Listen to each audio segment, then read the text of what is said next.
right.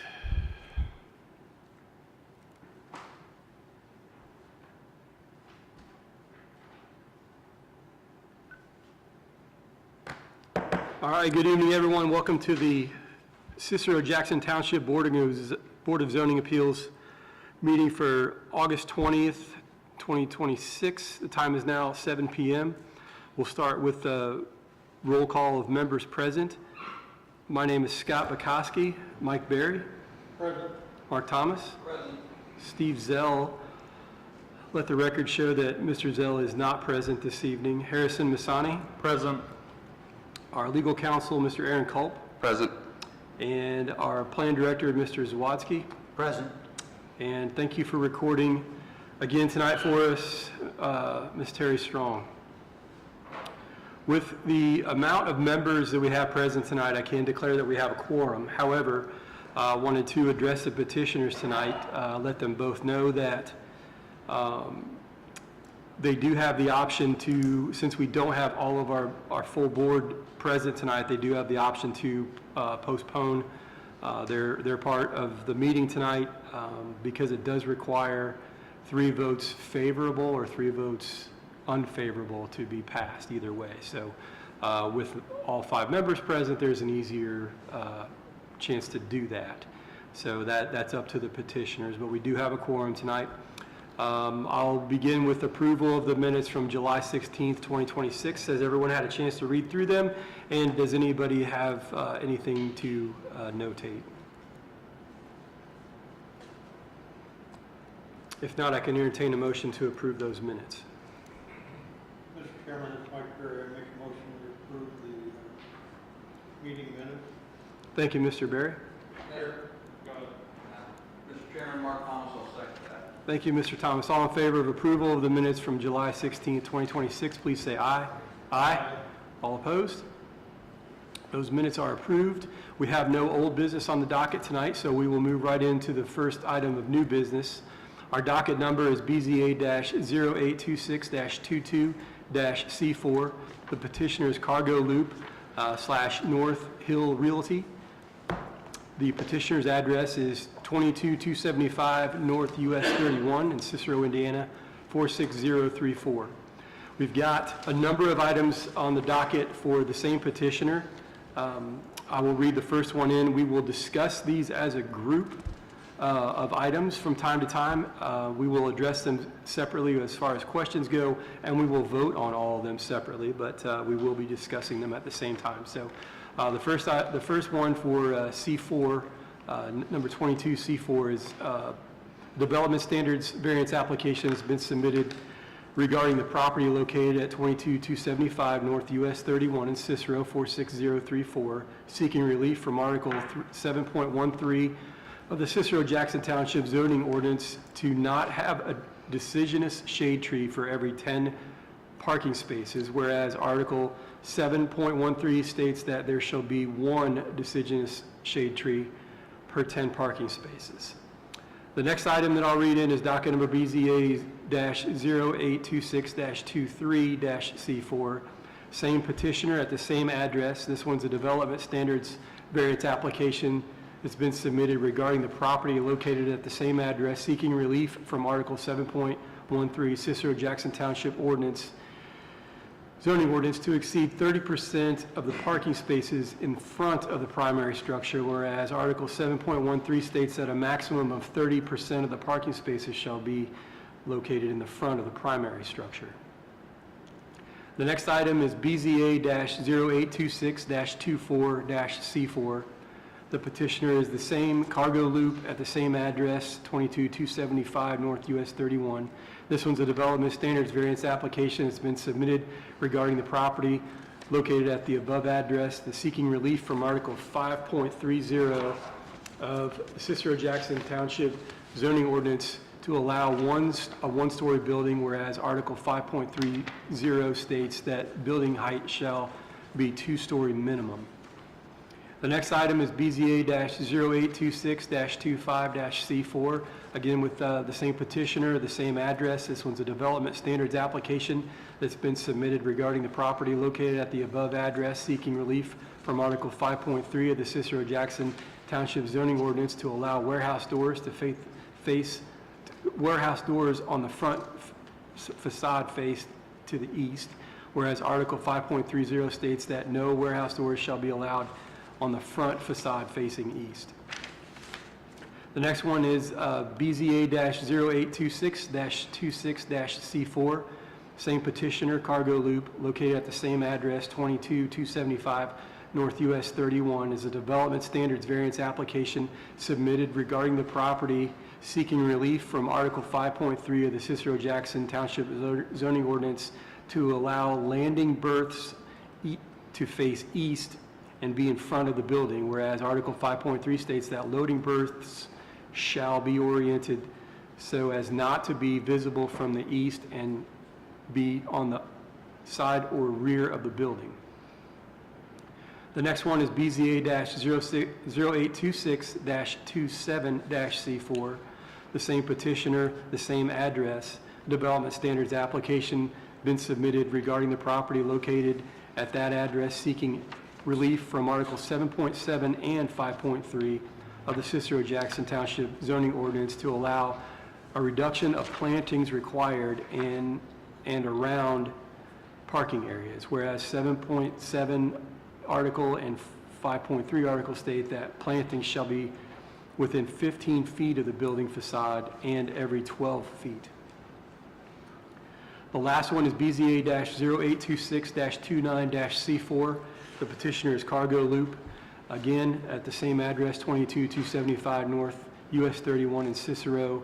This one's a special exception use application that's been submitted regarding the property located at that address to allow automobile and truck storage outdoors, whereas Article 4.16 of the Cicero-Jackson Township zoning ordinance lists automobile/truck storage as a special exception use in the C4 district. Is the petitioner present this evening? Hi there, sir. Would you state your name and address for the record and let us know what you've got planned? Andy Wirt, 7203 Larksall Road, Indianapolis.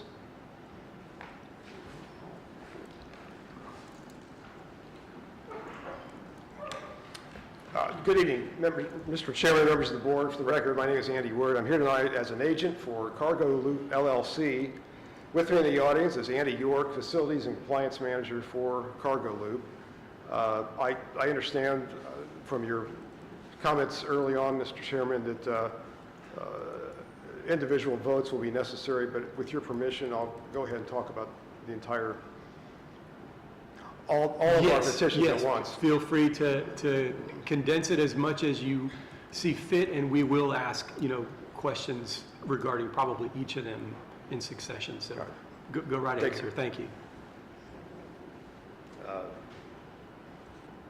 Cargo Loop has been active in an active part of Cicero-Jackson Township community since 2010. They are an automotive exporter, and board members, I'm sure, are aware the subject property is part of what used to be the auto salvage operation of Pierce Auto. Since the closure of that business, US 31 has been transformed into limited access. Englewood Road has been constructed. NDOT has just recently closed off our US 31 access. And as of Thursday, we have unofficially, I guess, a new address at 22276 Englewood Road. Thank you, Frank. We will be using that, start using that shortly. Given these infrastructure improvements and the fact that the business continues to be successful, we are proposing a number of improvements to the site.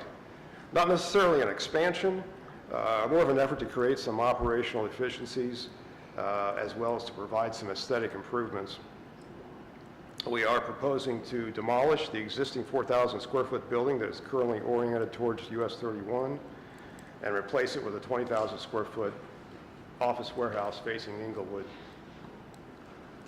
This building will initially be served by private well. We understand a public water line will be extended possibly as early as next year by the Hamilton County Regional Utility District.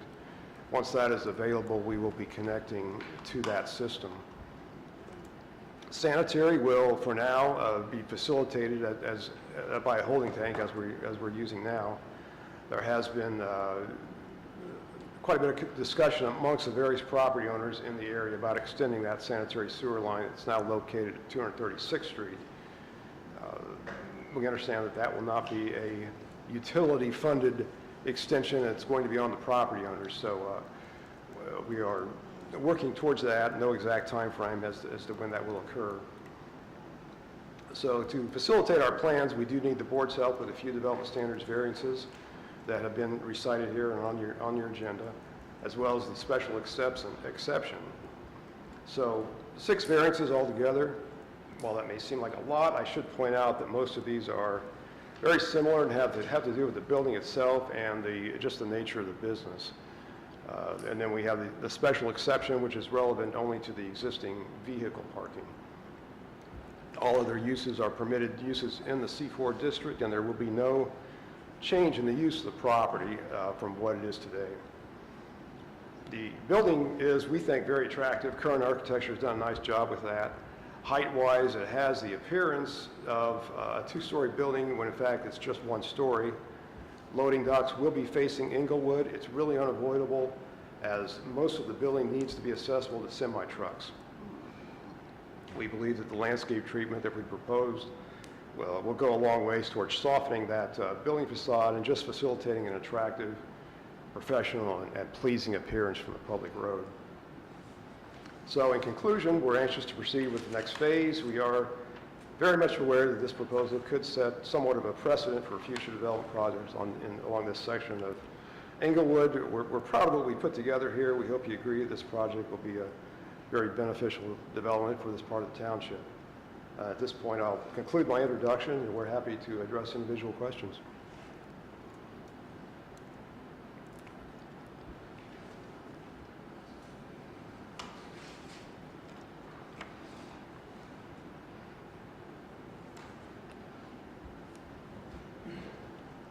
Mr. Ward, thank you. What are the plans for deciduous trees on the lot? For the existing ones?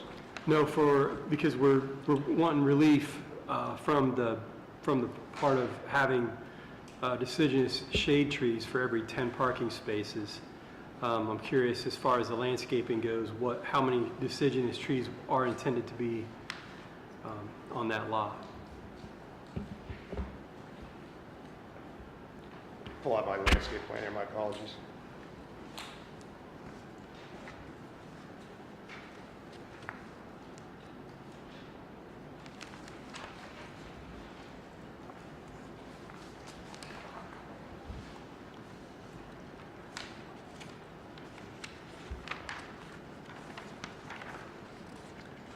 I think given the limited number of parking spaces that we actually have here, we were not proposing any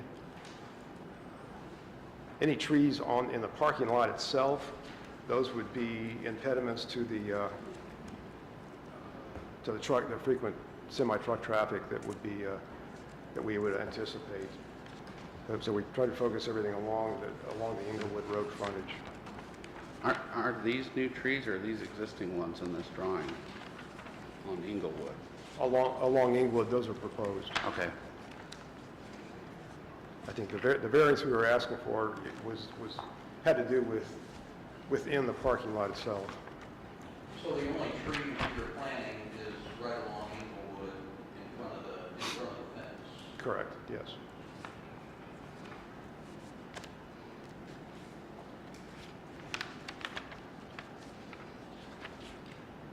How many employees will work out of this building? Andy, I'm going to need your help with that. We currently have, name is Andy York, 3704 Indigo Blue Boulevard in Whitestown. We currently have 4 office personnel and 12 people working in the yard and warehouse. This larger warehouse and office would allow us to expand if needed as well. Okay. Well, I didn't see like any official parking spots, so I didn't know if you have a designated amount of employee parking spots on the site. We have not yet. Okay. And then do the drivers originate out of your yard, or are they from a transit company elsewhere? Two of them keep their trucks on site, and two keep them at their homes. There will be containers on chassis though, stored on site. And this probably doesn't pertain to this, but just out of curiosity, is there drainage in all this impervious area, or is it all just runoff? It's mostly just runoff. Okay. It will require approval by the surveyor's office Okay, cool. if this gets approved, which they've been made aware of. Okay. What pavement plans are there for your new structure? How much, we have asphalt, cement, what will you have? This entire eastern area will be all asphalt. We plan a 12 or 20-foot strip behind the building as well, and then it ceases there.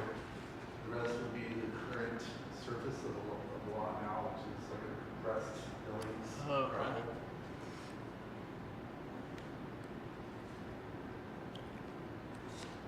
Sorry, I read it. It's all going asphalt. My bad.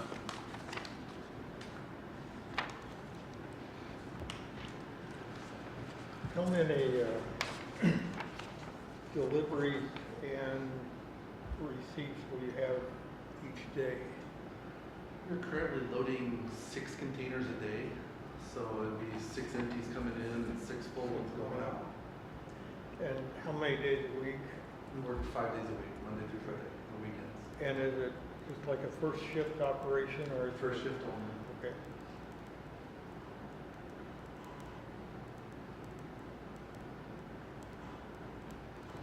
Is there any plans with the west side of the lot? I know, like, this over here, just looking at some, hopefully Terry can hear me, some images, like this fence right here is all noted to stay. Is that staying? It's paved currently. That was The fence, is the fence staying here? So your existing building is here, and then there's a Yep. fence. we would like to keep the fence because there is an electrical fence Okay. that is on the inside of the chain link around that area. And if we were to extend it all the way to the west, we would block the easement for the plot directly to the south of us. And then you're adding this fence on the outside of that fence though, right? There's an existing fence there along 31, except where the curb cut was. Okay, so you're just gonna fill in the curb cut? Correct. But there's no landscaping plan to go out in this area? I'm just looking at the new overlay district, because Yeah, that's good. we're really trying to, you guys are probably the first big building going on out there, and this US overlay district is really, you're gonna set the tone. So, because if you come up to the US 31 corridor, it's really nice right now. It's really nice. So that's why I was asking about that area and then what it's gonna look like, because there's no landscaping there. You're meeting the standards on the east side, but not the west side with this.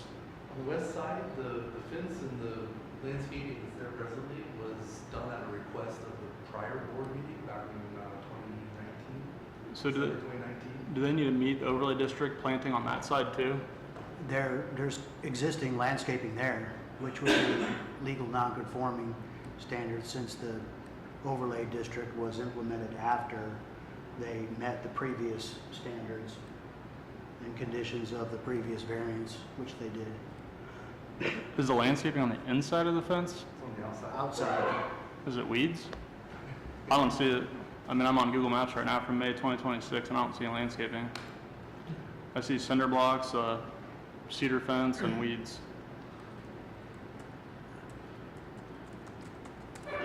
well, yes, landscaping would be required there. Okay.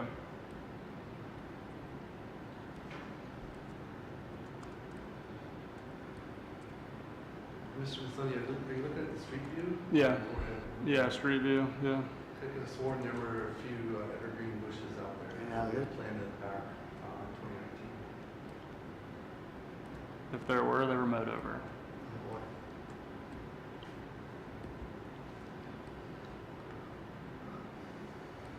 Mr. Masson, are you referring to the east or the west side of that property? West side. Facing 31? Mhm. Okay. Yeah, because part of the idea with the overlay was to clean up the east side and the west side, because the east side could potentially be residential homes, so it'd be like the buffer for the residents. How long that is, I can't tell you, but, Both sides have the same standard. okay. We did not file for a variance on that west side, so we will meet the terms of the ordinance. Okay. Cool. Did NDOT, when they paid you for that taking away your entrance, did they give you any additional funds for trees or to plant anything there? No, it was a messy legal battle as well. I mean, they lowballed us at $1,000 and took it to court along with several of the neighbors. And then they settled. I'm not sure what the final settlement was though.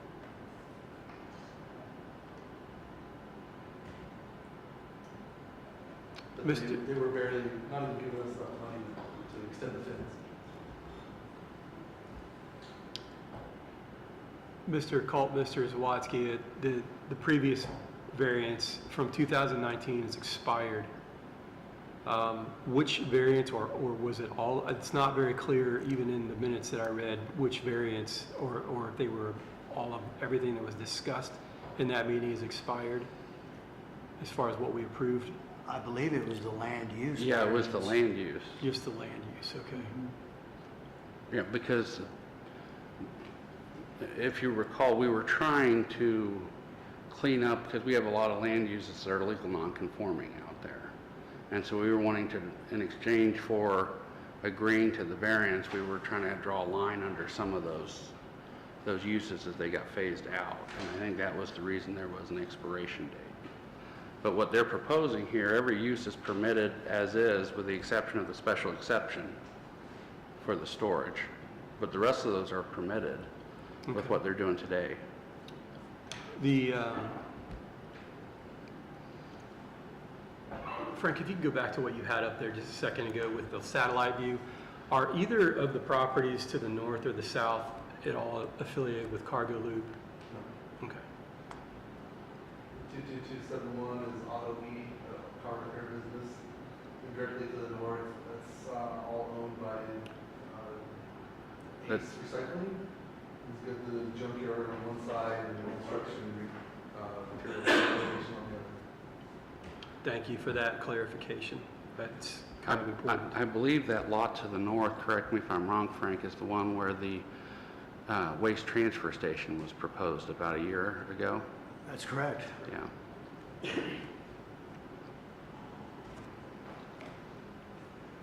Is there really any impervious surface on all that except for along the road? The new road there, Inglewood, that used to be all junkyard at one time. Yeah, since the 2019 meeting, we came in and improved this entire area. When we had that meeting before, this was all just like it was in the junkyard, high grass and bumps and parts and everything else out there. We cleaned all that up, dug down, built it back up, straight and correct. It's all millings and gravel, except the asphalt portion here. One concrete pad right here is one.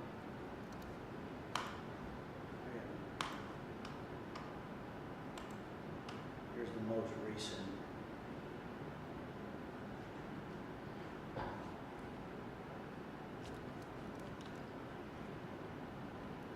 And I know for drainage purposes, the surveyor's office will treat gravel as impervious too.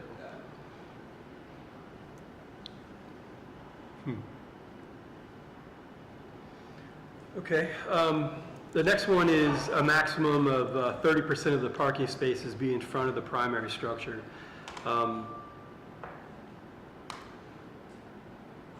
Where will the parking spaces that we're talking about for your business will primarily be behind the building once you've built it? Will there be anything in front of the building?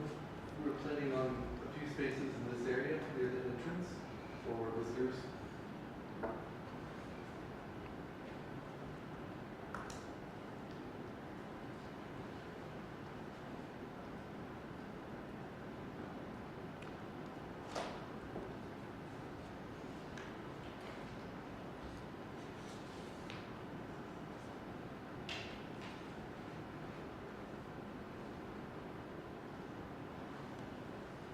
That one doesn't make as much sense to me as I read through it. It says the ordinance to exceed 30% of the parking spaces in front of the primary structure, whereas that article states that a maximum of 30% of the parking spaces shall be in front of the primary structure. So it seems like you're gonna, like that one's almost not applicable. That could be employee parking. It will remain. I don't think there's anything like a shortage of potential parking on this lot, however. Are they gonna have more than 30% of the parking in front? No, that's what the variance is for. So they have to have, or at least 30%. What's the legal notice read? It's complicated. To exceed 30% of the parking spaces in front of the primary states that a maximum of 30% of the parking spaces shall be in front of the primary structure. Correct. So the front, in this case, would be what I'm considering the front, this part here where all the loading docks are. So very little room for a parking space over here. So the majority of those must be left, less than 30% anyway.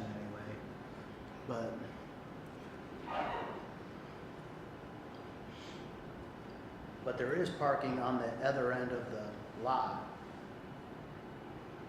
which is considered a front as well. So, but just so that we made sure that we covered or met the ordinance one way or another, we added that variance. There's two fronts on this now with the addition of Englewood Road. There's also the addition of the US 31 overlay district, which made several ordinances duplicitous. So according to Mr. Culp, whichever one is stricter would be the one that we should apply. So we could say that this is now the rear, but the stricter version of that says that now there's two fronts. We can't meet the 30, less than, there will be more than 30% in the front no matter which way we look at it. So that's why we requested the variance.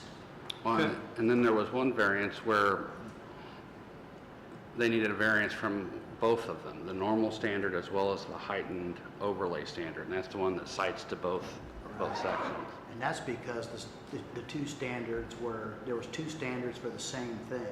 Yeah. Maybe so back to Harrison's question was, Mr. Basani's, is are we holding them to the new overlay district standards, or are they grandfathered in to the old overlay district standards? The things that existed prior to the overlay district being created, they are grandfathered. But these changes, anything that changed has got to conform or have a variance. And so to the extent they're proposing something new, that if that doesn't meet our ordinance, they do need a variance for that. But the things they're not changing can continue to stay. And since they're not proposing to enlarge any of the non-conformance areas there, that doesn't require a change. They will not have to go in front of the planning commission for an aesthetic review. They will have to, yes, sir. Yeah.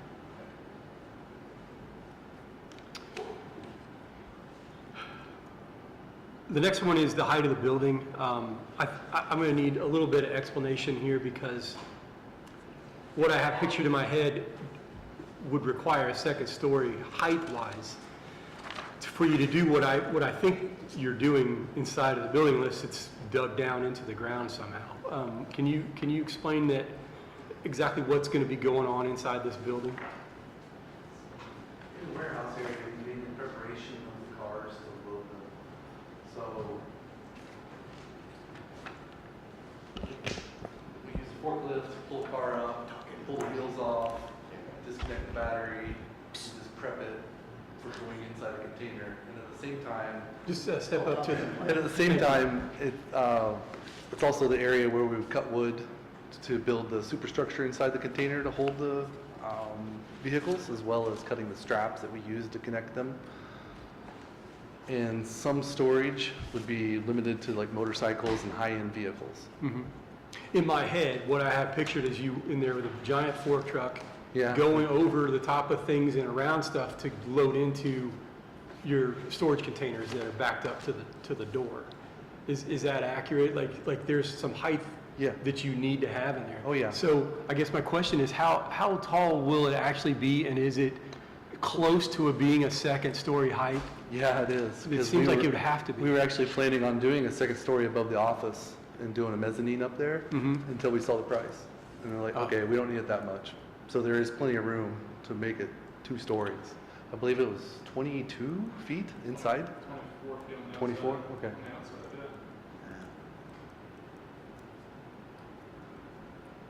yeah. Okay. Well, it's Seems- been defined, I think your question is. Seems tall to me. Yeah, but we defined it in the plan commission when they created this overlay district, which was more than one floor on top of another. It was Floor, not based on okay. height, Okay. Yeah. so. Because it doesn't have another floor in there.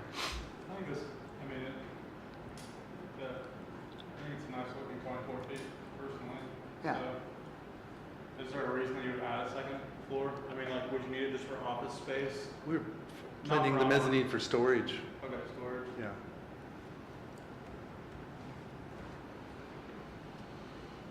And you would use that would just overlay above the office is what, and it could be built on farther down the road. Correct. Above the office. The next one is relief from 5.30, and this one is asking to allow doors on the front of the building instead of on the back, and we're talking about the east being the front of the building. What would be the reason that you could not put those doors around the other side of the building?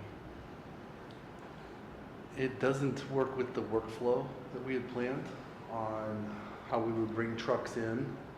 So there's two styles of trucks that we have coming in and out. I should have elaborated further, Mr. Berry, when you asked the question earlier. So containers coming in and out, we'd load in 6 a day. But then at the same time, we also have transporters coming in that bring vehicles to us from auctions. And they can range anywhere from a single car trailer to a 3-car wedge to a 9-car semi-hauler. And those will be coming in and being unloaded behind the building in this area. So what we wanted was a circular flow for those, for the transporters coming in, and then another circular flow for the containers coming in. If we were to rotate this entire building, it's gonna just take up too much extra room of our storage.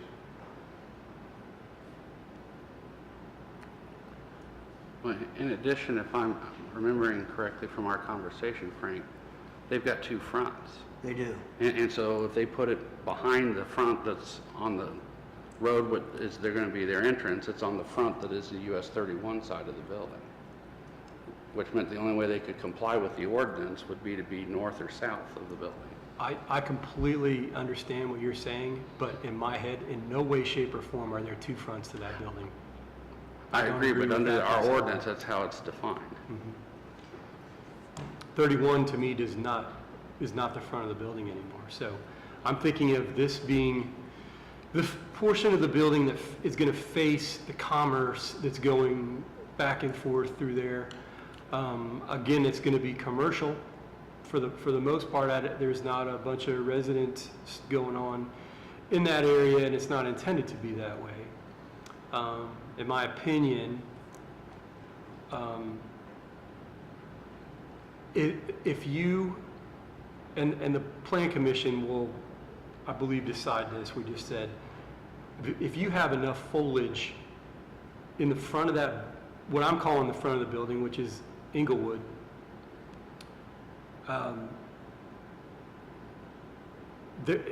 if it matches what is on 31 and that height and that width, I think we're going to be in good shape for hiding that. What you're going to see though is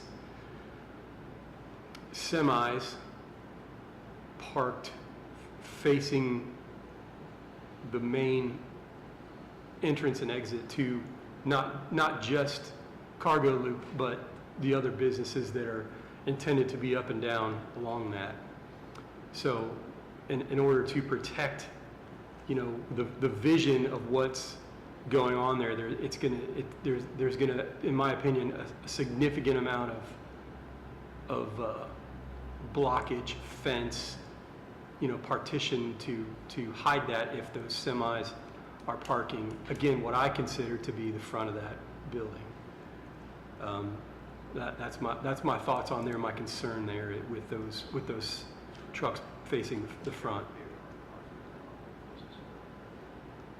If that situation was reversed and those loading docks were in, again, I'll just say the west side of the building,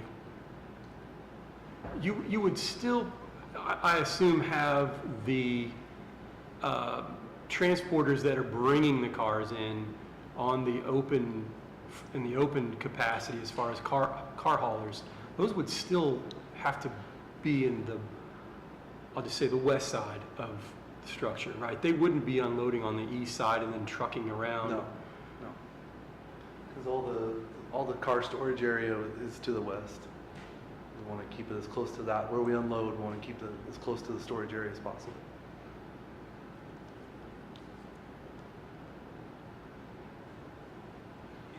If you flipped it around and had everything to the west, you would probably have to end up storing some of those cars to the east in the front. Is that correct? Or we'd have to move the building up all the way to the edge of Inglewood. Is there any hardship involved in that piece, moving the building to the tree row that you're proposing? That's along Inglewood? It'd have to be a redesign of the building, frankly, because if we're planning on, say, visitor parking spots out in front, if we back the building all the way up to the easement, to Inglewood, we'd lose those spots. We'd have to rotate our entrance. It would mess the entire orientation of the building up. You're saying that your flow through the building wouldn't work the same because you want to come in the back, go out the front, which I'm saying front and back, I'm saying come in the west and go out the east when it's leaving, right? No, the entrance to the office area is on the east side. Right, so, but the trucks that are taking the containers away from you on this diagram are facing the east, is that accurate? Correct. Okay. I think we're saying the same thing. Okay. Will you normally park trucks in the front? Will there be semis there, say, 24/7? Or will those semis be gone, you know, kind of like after 5 o'clock? Like 2 of them would be parked, likely connected to one of the containers in the dock. And the other 2 of our 4 drayage drivers, they take their trucks home every night. Well, that's right now, but if you expand, they can It could change.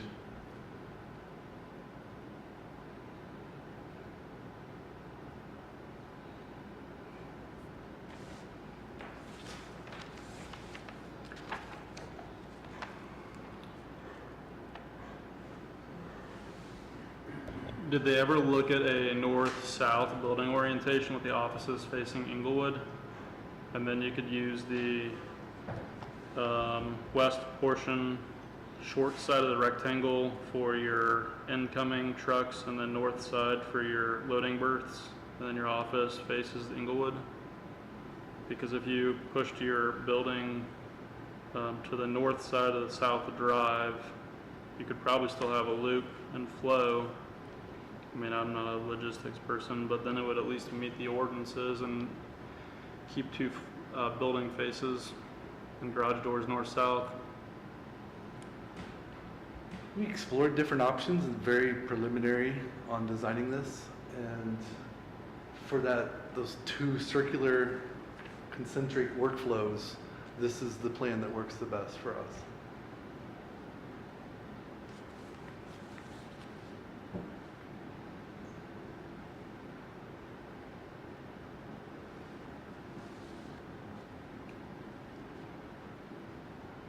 The next one is about the loading berths, which are basically the docks facing the east instead of the west. And that's similar to the warehouse doors, sort of in this situation. I feel like we've covered that. I thought that's what we were talking about. Well, yeah, so fooled you.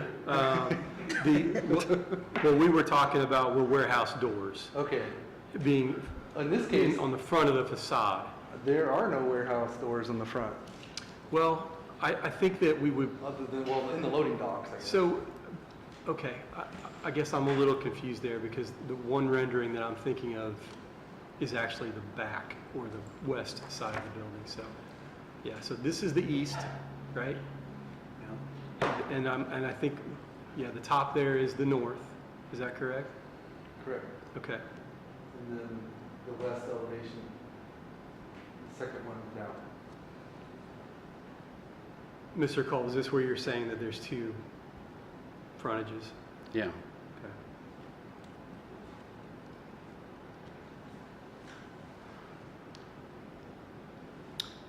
And Mr. Masani, you're saying if you turn the building sideways that none of this is relevant? Yeah, you just make the ordinance two fronts and your doors and berths go more south. All right. There's nine berths, so you guys plan to expand pretty large? Because you have 6 outgoing trucks, unless you're staging, do you stage trucks there overnight to load? Correct, That makes yep. sense then. We stage our empties there for the next day. Gotcha, that makes sense.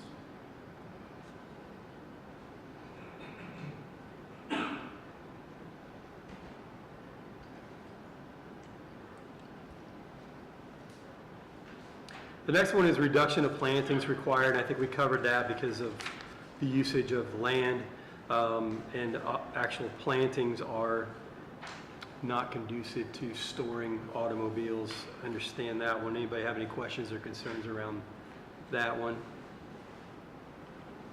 And then the last one is the use.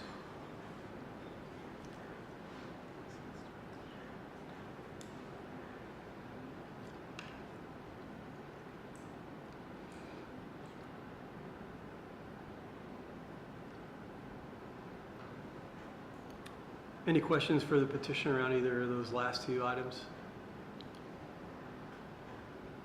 Is there a reason that we cannot do plantings required around the parking area, which I think is around the building? So it says, planting shall be within 15 feet of the building facade and every 12 feet. But there's technically no parking spaces defined, so I think the intent is to give the building a landscape buffer like a normal office building would have around town.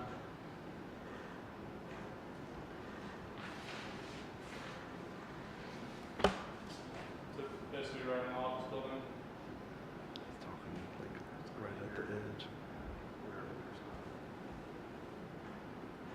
Maybe feasible in front of the office area, but in this corner.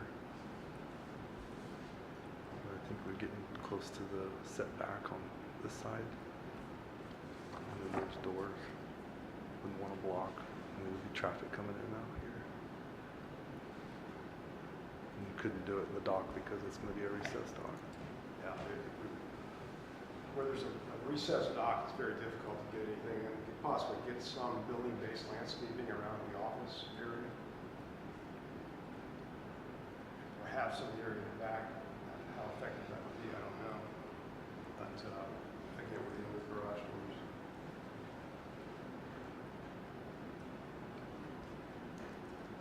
I'm not sure how they could put in this part of the front. Right, But, yeah. but here would be the only part, I guess. In front of the office, just the Yeah, office part. just the office part.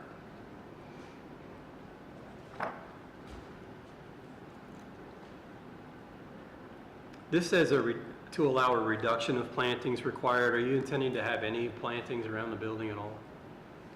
We weren't intending to. Not on the plans, no. Okay.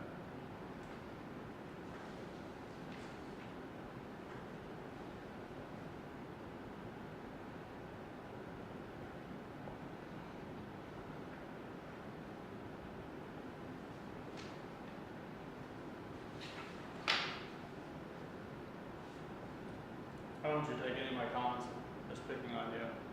I think your business has a niche that you require a different thing than this overlay has.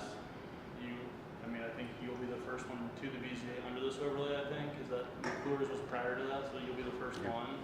So I think between this and the planning commission, there will be pieces that we learn from this. But also, since you're the first one, just remember you're setting a standard out there Set for a the rest of precedent. US 31 and Cicero and Jackson Township, so just keep that in mind. So I'm just making sure we're asking hard questions, so we're setting a precedent here. So, okay, well, I think the questions tonight that we brought before us have definitely stemmed some questions in my head on this overlay, so just so you know. So thanks for being the guinea pig. Yeah, the overlay was a surprise to us, frankly. We began this whole process 14 months ago on the plannings and getting initial drawings and how we're going to orient everything. And it wasn't until, well, it was the beginning of the year, wasn't it, when the overlay was passed? It was for 2026. And that came up in one of the conversations, and I didn't believe it. I didn't believe them in our team's meeting, and I had to go do some digging, and everything I found online didn't even say that at the time. But then after the fact, you know, as the more minutes came out and were published, then we saw that. Like, okay, yeah, we have to meet it. I forget when they were published. I forget. I thought it was a little bit longer, but Yeah, I thought it was sometime in 2025. I think it was 2025.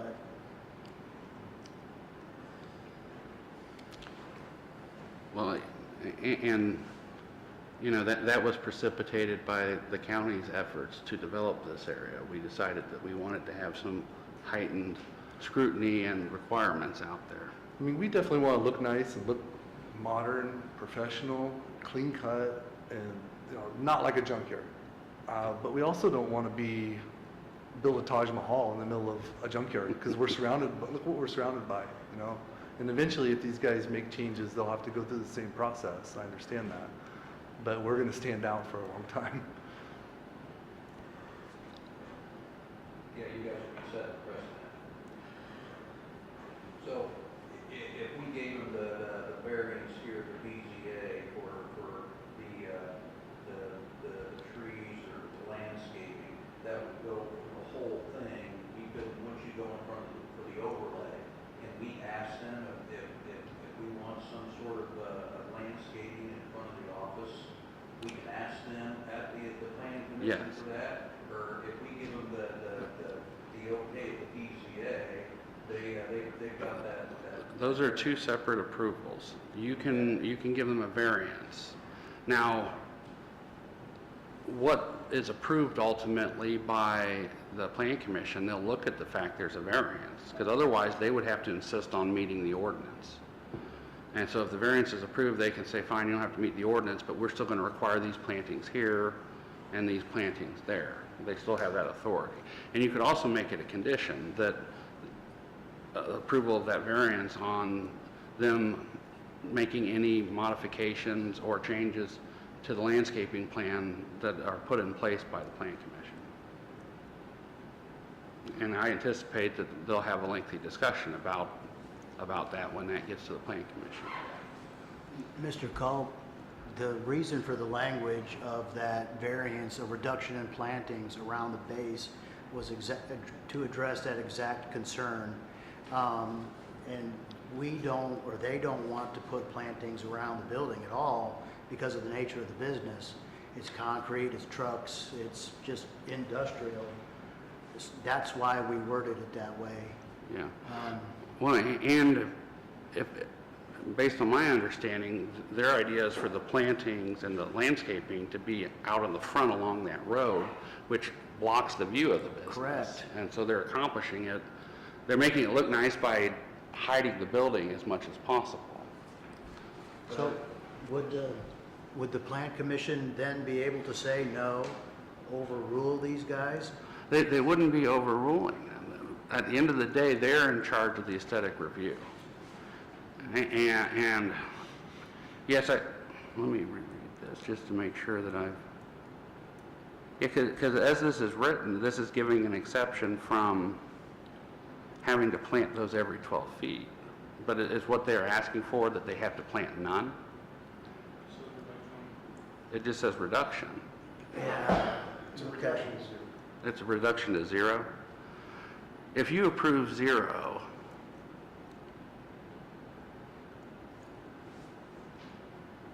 yeah, in that case, I don't think the Plan Commission could mandate that they put it on that one side.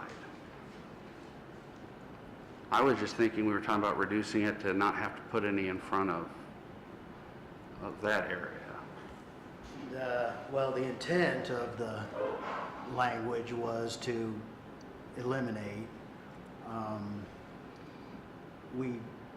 I made it vague in the hope or the intent of seeking relief from that standard altogether. Therefore saying they don't have to meet that standard. And that's why I say, I believe it's worded seeking relief from, which when I use that term, that's intended to not go by this standard, is the intent of the language in that legal notice. It says allow a reduction. Then And that's why I didn't think we were talking about the complete elimination of it. Now, we can vote to reduce it to 0 if the Plan Commission, or I'm sorry, the BZA wanted to do that. okay. What is your timeline to construct? I want to get the entrances done as soon as feasible. Because the hardships we're facing now with the closure of 31, we have one temporary gate set up in the northeast corner of the property, which is off of a small curb cut that the state built in for an easement to our neighbor to the south. And that's going to get torn up very fast. And it's going to require constant maintenance. So as soon as we can get approval from this board and then also from the aesthetic review board and get all the licensing done, we're ready to turn dirt to build the entrances. The building itself, we are kind of slow playing, waiting for the utilities, waiting for water mainly, because we don't really want to do a storage tank and have to source a diesel pump right now. We prefer to be connected to city water. Frank, is any decision that we make or the planning commission, aesthetic review make, going to hinder him from creating these 2 entrances, or is it all in the county's hands? Say that one more time, please. Is any decision that we make tonight or the plan commission makes at their next aesthetic review going to prevent them from having these 2 entrances put in? I'm getting to a point here, I No. guess. You Okay. talking about the NDOT, the closing the entrances? Well, he wants to put his 2 entrances in, I think for efficiency, Oh. it sounds like. No, it shouldn't. Okay, all right, I just want to make sure you know that. I don't know that it does. That way you can do that, because, yeah. I would think meeting the ordinance as best as we can with maybe exploring efficiencies in the building would help me get past the amount of variances we have. So I do think there's opportunity to at least meet some more of the variances on the doors and stuff. And that's why I was asking your timeline, because I do want to make sure you're like operational. So 2 entries help you. Like, I just want to make sure whatever we do right now does not impact you being able to perform your job efficiently. So that was all I was getting at for now. It's hard right now because all these trucks have to transit the long way on the property and across a fairly rough surface, and the traffic coming in and out between employees, between the drayage transporters, between the automobile transporters. This week has been extremely challenging, and this is just it's the 4th day. Because are you still going over to your old building right now? Yeah. Oh, man. Yeah, because we still load on the west end of the property. Okay. So all the containers are down there, the employees still park down there, the office is there, so all the auto transporters have to come get their checks, drop off titles. So everything, all the business is still happening on the west end, but they have to come in from the far east end. Okay.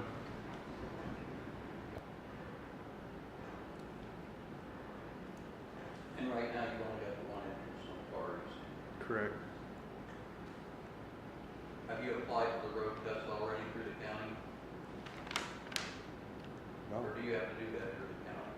Do they We do could- that through Frank? That would be a county. Yeah, that would be a county thing.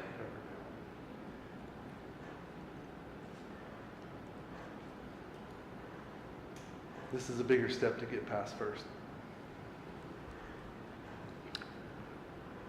The last item was the land use. And I need to get some clarification on the water situation that you've got going on currently and what the plan is for that, along with fire suppression.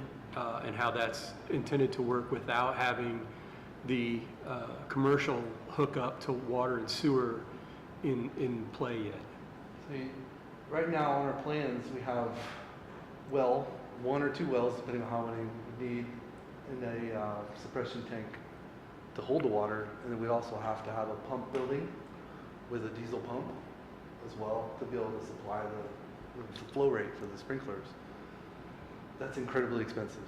Do you have that in place already, though, No. for what you're doing? No. Okay. Okay. How were you up until now able to suppress fire and things like that on as far as it is Got stands fire right now? extinguishers on every forklift, and I've got 2 in the loading area, 2 outside the office, and 1 in the break room. So just got fire extinguishers A lot of everywhere. fire extinguishers. And yeah. we've had to use them, but luckily not on our building, but on a transporter that came in, and his truck caught on fire, and we were able to save his truck. But Well, and I would guess that you don't have to have the current building sprinkled because it predates those Correct. requirements. yeah, And that's why. This new building brings them under the requirement to have it sprinkled, but the old one predated all that. So with what you've got planned now, it will, from what I read in the reports, you're scheduled to get water and sewer 2027-ish. Is that still accurate that you know I of? haven't been able to nail this down with anybody. I've got feelers out everywhere, and I'd love to get a firm answer on this. The best answer we got was we talked with the engineer who was working with the county to supply Skylake.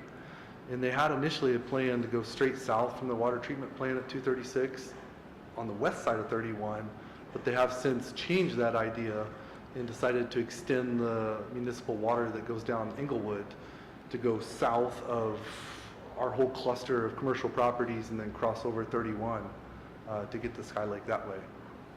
I see fire hydrants to the north of you on Englewood. but Yeah, those they don't come stop across at Harvest Way 226. Road, I think it is, where the quality trailer and truck place is.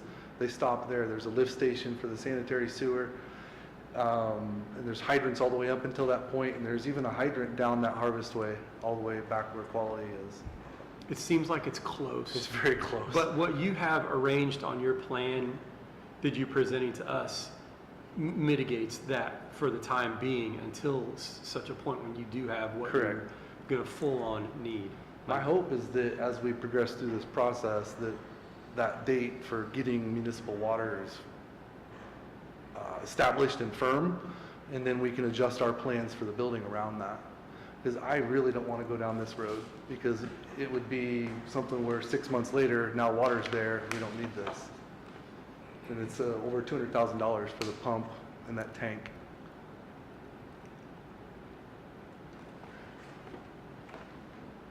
I'm okay with sewer, with doing a septic system on site. We can do that because we don't have that many employees. I mean, they can Yeah. handle it. The fire suppression that's a biggie. So is what you're saying is that this fire suppression tank and pump that are shown or listed, when you move this or construct this building, will have to be there until such a time as you have the water hooked up? Correct. So if this gets approved, those are going to be forced to be in. We're continuing with this plan, yeah. So I guess my question around that is, are you seeking any relief of that piece as far as the timeline for your construction goes, or is that something that's going to be contingent, the water hookup being contingent on you actually building this, or are you going to go through with what you're proposing as soon as possible? We've split the project into 2 because of this. And that's to focus on the entrances first, to get that done, because that's where we need the immediate relief. And then to start on the process for the office and warehouse.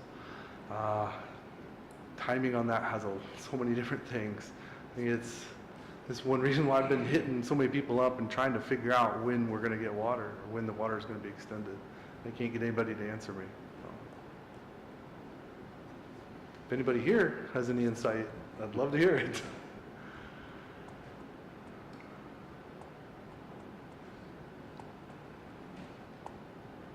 You got water and sewer there. Outside of that sheet with the fire suppression, would you change the design of your building sector at all? No.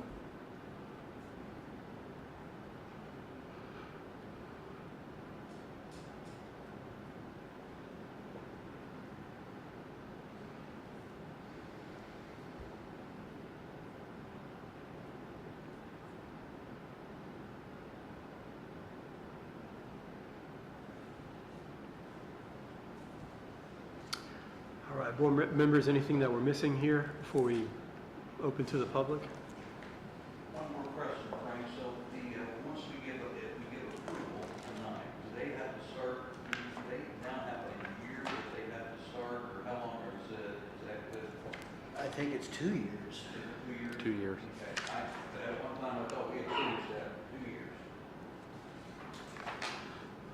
That's a great question. Thank you, sir. Well, prior to us adopting the new rules of procedure, we didn't have a hard, fast rule. It was up to us to add that. But now it's 2 years unless you guys change it. Yeah, I'm with Mark. I was under the understanding it was 1 year, so that's going to help the petitioner in Yeah. this case for sure. The way you were talking, it could go longer than a year, and I didn't want you to stand here and do that and then have to come back in front of us. Right, understood.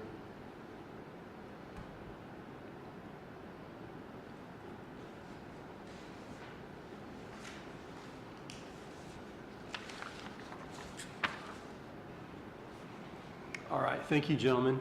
With that, I can entertain a motion to open to the public for these items on the docket.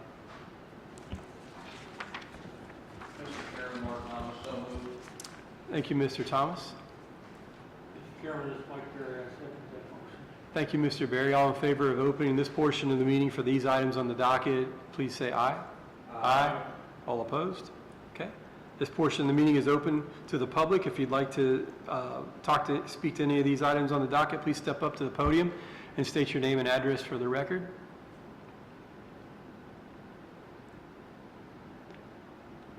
Let the record show that no one is approaching the podium, and I can entertain a motion to close this portion of the meeting to the public. Mr. Chairman, this is Mike Berry, I make a motion to close the. Thank you, Mr. Berry. Mr. Chairman, Mark Thomas, I'll second that. Thank you, Mr. Thomas. All in favor of closing this portion of the meeting to the public, please say aye. Aye. All opposed? Okay, the public hearing is closed. Board member discussions?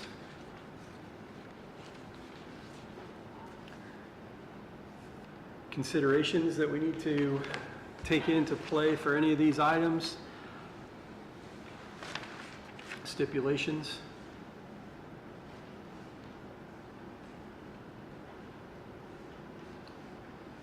We just need to add a 0, maybe in the motion to the reduction of plantings, if we do make that motion, because that's the request, unless we feel differently. It's the docket number, item 27. Mm-hmm. Let's present that in our motion. Well, and based on your conversation, you might also add that if you do approve 0 along the building, that they need to do whatever the plan commission finds appropriate as a part of the aesthetic review along the road itself. Thank you, Mr. Culp. What does that language look like to you? If we're You know, I would have, if you were to go along with what Mr. Masani just said, you know, the approval would be conditioned, or the approval to allow 0 plantings along would be contingent on them making any plantings and landscaping improvements found necessary by the Planning Commission. Okay. And then those two would dovetail together, and then the Plan Commission, and, you know, because that is part of their remit, is to look at the aesthetics, and so it would give them a chance to weigh in, and plus then they would come to the Plan Commission with a plan knowing that they're going to be judged on that basis, so they could be ready for it. Okay.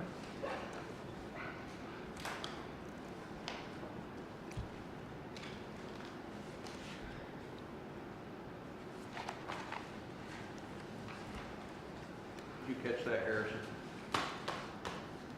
Mr. Masoni.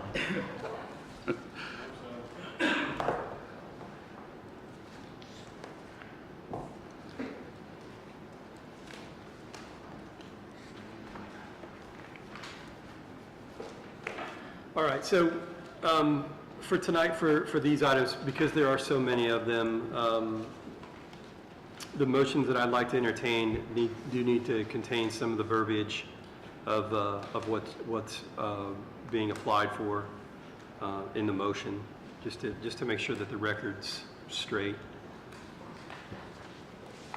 Mr. Ward, did you have anything else? No, just, okay. Thank you, sir.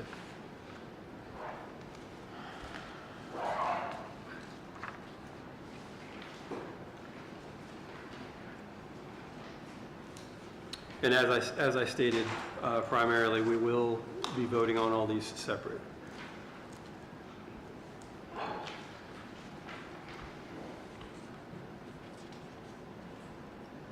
And if there are no other stipulations to consider, I can entertain a motion to start entertaining motions to approve. Mr. Chairman, Harrison Masani here, moving to approve docket number BZA-0826-22-C4, which is regarding Article 7.13 that states there shall be one deciduous shade tree per 10 parking spaces, and this is relief from that article. Thank you, Mr. Masani. Mr. Chairman, Mark Thomas, I'll second that. Thank you, Mr. Thomas. We will have a roll call vote. Harrison Masani. Approved. I'm Scott Bukowski. I vote no. Mike Berry. I approve. Mark Thomas. I approve. Okay, that one's passed. Mr. Chairman, Harrison Masani, moving to approve docket number BZA-0826-23-C4, which is seeking relief from Article 7.13, where the parking spaces in front of the primary structure will exceed 30%. Thank you, Mr. Masani. Mr. Chairman, it's Mike Berry. I second that. Thank you, Mr. Berry. We'll have a roll call vote. Mike Berry. I approve. Mark Thomas. I approve. Harrison Masani. Approve. I'm Scott Bukowski. I approve. Move on to the next one.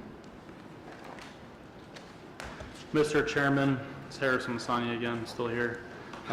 Moving to approve docket number BZA-0826-24-C4, which is seeking relief from Article 5.3 to allow a one-story building instead of a two. Thank you, Mr. Masani. Do I have a second? Mark Thomas, oh, please. Mr. Chairman, Mark Thomas, I'll second. Thank you, Mr. Thomas. We'll have a roll call vote. Mark Thomas. I approve. Harrison Masani. Approved. I'm Scott Bukowski. I approve. Mike Berry. I approve. All righty. Mr. Chairman, Harrison Masani here, moving to approve docket number BZA-0826-25-C4, seeking relief from Article 5.30 to allow warehouse doors on the front facade which faces east. Thank you, Mr. Masani. Mr. Chairman, Mark Thomas, I approve. Thank you, Mr. Thomas. We'll have a roll call vote. My name is Scott Bukowski. I vote no. Mr. Thomas. I approve. Mike Berry. I approve. Harrison Masani. I also vote no. Okay. All right. We'll move on to the next one. Mr. Chairman, Harrison Masani, moving to approve docket number BZA-0826-26-C4, seeking relief from Article 5.3 to allow loading berths facing the east, but this is actually the other front, which would be west. So this is the opposite front, I believe, if I'm not mistaken.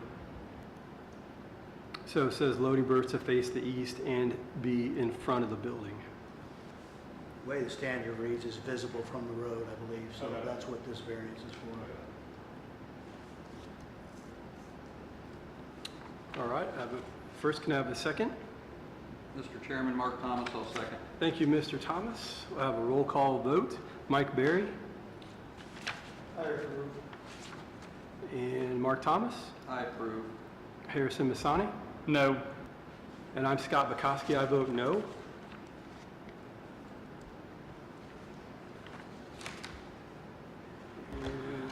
And 27. Yeah. Harrison Masani moving to approve docket number BZA-0826-27-C4, seeking relief from Articles 7.7 and 5.3 to allow a reduction of plantings, which we're going to amend to be 0, also including Plan Commission input on potential relocation of those plantings to the east or to block the view instead of around the building. Thank you, Mr. Masani. Mr. Chairman, Mark Thomas, I second that. Thank you, Mr. Thomas. We'll have a roll call vote. Harrison Masani. Approve as amended. All right, I'm Scott Bukowski. I vote no. Mike Berry I vote no. and Mark Thomas. I approve as amended. Thank you. And 29. Surprise. Harrison Masani here again, moving to approve docket number BZA-0826-29-C4, moving to allow automobile and truck storage outdoor, where Article 4.16 notes this as a special exception in the C4 district. All right, thanks, Mr. Masani. Mr. Chairman, Mark Thomas, I'll second that. Thank you, Mr. Thomas. We'll have a roll call vote. My name is Scott Bukowski. I vote yes. And Mike Berry, I approve. Mark Thomas, I approve. and Harrison Masani. Approve. All right, congratulations, that's approved. So what has happened is 2 of the items were split, Mr. Call. Three of them, sorry, were split. So requirement is 3, one way or the other. What are the proceedings? Well, they have the option to come back next month, and we will try to have a 5th member here so that we can have a deciding vote on those. Or they could proceed without these variances. That would be another option too. We would need to make sure that Mr. Zell could be here, because I don't believe we have a alternate designated for Mr. Zell. I think we do. And so hopefully if he can be at the September meeting, then we would then go through this again, because Mr. Zell obviously didn't get to hear the presentation. Right. And then we'd vote and see which way the deciding vote goes. Okay. Is the petitioner clear on what happens next? I'm not clear on the decision. So the split decision was about the dock doors. So we did have 3 of them that were split. Yeah, the one was for the variance from the standard that no warehouse doors shall be facing or allowed on the front facade facing east. And that was a 2-2 vote, which means it was not approved. The next one was that the loading berth shall be oriented so as not to be visible from the east and be to the side or rear of the building. And that was 2-2. And then the final one was state that planting shall be within 15 feet of the building facade and every 12 feet, and that was 2-2. Can I ask for clarification on the difference between a loading berth and a warehouse door? Would the loading berth doors be considered a warehouse door? There can be a loading berth without there being any warehouse doors. So for example, if you had a ramp to load up trucks without a door, that's also a loading berth. So there's 2 separate standards there. That's why we asked for a variance for both of them.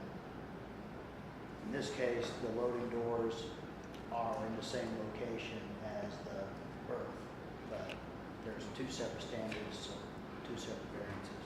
And I think as you probably gathered from the conversation of the board, the main crux was that two people didn't want it facing east or weren't comfortable with that. And so that's what you're kind of going to face when you come back, because I'm assuming you'll come back next month. And regarding the dual frontage, was it the board's determination that our west side is not considered a frontage road? Unfortunately, I don't think we can clarify that. Our ordinance defines it that way, and so they can say you don't have to meet one of the requirements for the dual frontage, but they can't undo what the ordinance has declared. I was just thinking if we were to mirror image the building, the loading docks on the west side, would that also violate the ordinance? Well, it would require a variance, but they might feel differently if that, because you're so far away from 31, they might feel very differently if it was on that side. And we're still in the meeting, so if you guys want to talk to him today. I feel very comfortable explaining what my thought process to you is, and before I do this, I want to state for the record that what Cargo Loop is doing in that area is a far outweighs your neighbors. I feel like you've done a great job so far. I agree with other comments that have been made up here along the lines of that's the gateway to our community now, and there are going to be some more different restrictions that were in play in 2019 because of the overlay district that's been set up. I personally sat on the commission that helped come up with those, and there's a specific mindset involved in what the area needs to look like. So I just want to explain my opinion so you understand where my vote came from. Maybe that will help you or not, I don't know, but I feel like you deserve for me to tell you that I believe that the front of your building is Inglewood to me, and my thoughts are for that overlay district, I don't believe that there should be doors to your main operation that face that show off or somehow advertise what's going on in there. That should be, in my opinion, again, something that's sort of masked. And my ask, if I have one, and it's not really fair for me to ask you this because you know your business and you know how it operates, and I think you do a good job of it from what I can tell. But my ask would be to turn the building sideways, put the offices at the front facing Inglewood, move the building toward Inglewood, and give yourself the north and the south to be loading and unloading. And I know I have no business asking you that, sir. You are the business owner, and you know your business, and I believe you've passionately thought about what you're doing. But in contrast to that, I have a vision of what I see that area looking like and becoming, and I think you can achieve that with some changes. And again, that's my opinion, but I wanted you to have that because I respect what you've done so far and what you look to continue to do. Appreciate that. Yes, sir. I echo that. I echo exactly what you said. So I think you're like right there. I mean, you can get away with what you're doing if you just can move your operation maybe, and you can go without a variance for maybe 1 versus 3. And honestly, you're like right there. This building looks great. So. I work day to day in an environment that is what the overlay district is about, and there are plantings along the front of my office space that are minimal and don't impede the business itself, trash, that sort of thing. There's some landscaping involved with the company to come handle it from time to time, but it doesn't make a mess in the environment and the inner workings of my neighbors and my business that I work at. So I feel like there's a medium in there that with hopefully not as much effort on your part that you can reach that somehow satisfies Well, and can I ask a hypothetical, because I'm just trying to get them more information? Yes. If they were to flip the building so that what is currently the west side faced east, which would only have these two big doors, would that change your guys' feel about that, or would you still prefer to? I know your preference would be to see it oriented north-south, but would you be comfortable with that hypothetically as an option? Thank you, Mr. Cole, for asking that question, because I absolutely considered that with the way I understand, and again, I don't presume to understand all the aspects of your business, but with that consideration of just doing a 180 on it, it still would have traffic needing to enter those doors. I would probably vote the same way because of what I perceive from the petitioner as what needs to happen in those doors. It would still be the same purpose, it would just be a different look, but there would still be the reveal that I'm looking to get away from there. Honestly, But that's not really feasible with our operation. Yeah. Because we load in one direction. mhm, So I wouldn't want to take cars around to the one side of the building and load this way and then come back out this way. mhm, It's totally inefficient. I understand. Well, and I was just, because they can't speak to you outside of this Sure, meeting, there's still, and so here is an opportunity to actually get some input in a legally permissible way. this is So, very valuable. yeah. You would really be taking dirty product in through the east side and have clean product come out the west side. So, And I think what Mr. Masani and our thought process was, if it's north and south, it's not as front-facing, and then also the side, if it was turned 90 degrees, the side would still have the access, to the main part of the lot facing the west. But again, I'm sorry, I don't mean to imply that, I'm sorry. We looked at that, okay? But with the orientation of the property, it leaves you like no room to operate in the north. For semis to do their thing up against the building. Back up into the truck stop, to pull out, while other trucks are going by. This orientation that we propose is ideal. I understand the reasoning behind the aesthetic review board. Mhm. But there's not gonna be traffic coming north on Inglewood, it's not already there. It's kind of our hope. I have a question for Mr. Cole. If they did go north and south, is Inglewood still considered the front of the building? Yeah, the way we define the front is based on the road.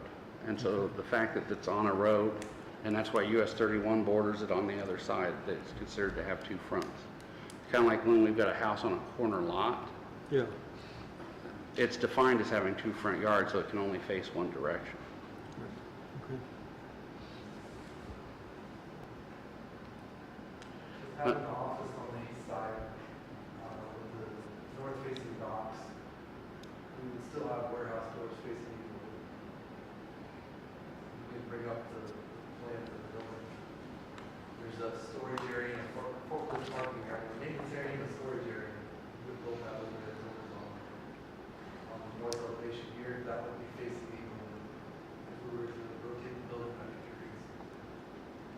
I see what you're saying.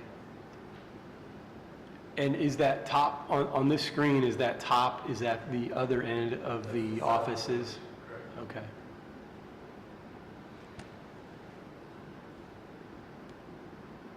I suppose, It's a nice office looking, frontage with storefront glass. We would still have those overhead doors, which is also would require variance. My thought would be is if those are both turned 90 degrees and they both, because then you could do, the only problem is one of those wouldn't have a direct access to your warehouse, but both could still have the direct access into your office. You'd have two exterior doors, you just did one. Then basically those overhead doors would go to the same facade as the other two overhead doors. Once again, I'm in your operation, so I don't know what that is. That was one thought, is just get them all in the same elevation.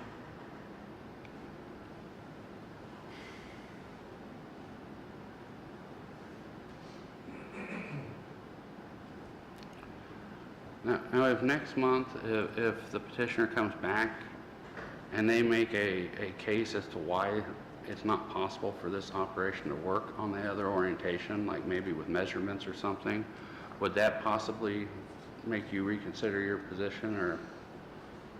And again, I'm asking hypothetical so they can gauge how to proceed next month. I'm open to anything, I really am. And like I said, I'm open to other suggestions. I'm not steadfast. Again, the points that I'm looking for are view and orientation, or view and the presentation from Inglewood is what I'm concerned with. And part of that is truck activity during August hours, so I understand it correctly? I think that's a good question. I think the way that it's set now, I feel like you would see more of the operation going on from the front than what I would like to see. Does that make sense? Sure, that's the busiest Yeah, area with the road dogs. yeah.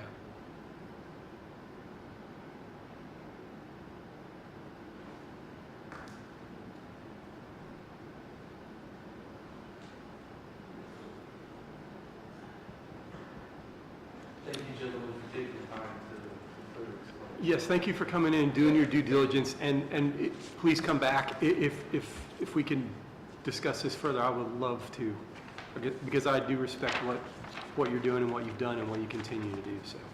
You've given us a lot to chew on, and we, at this point, I think we do plan on being back here next month.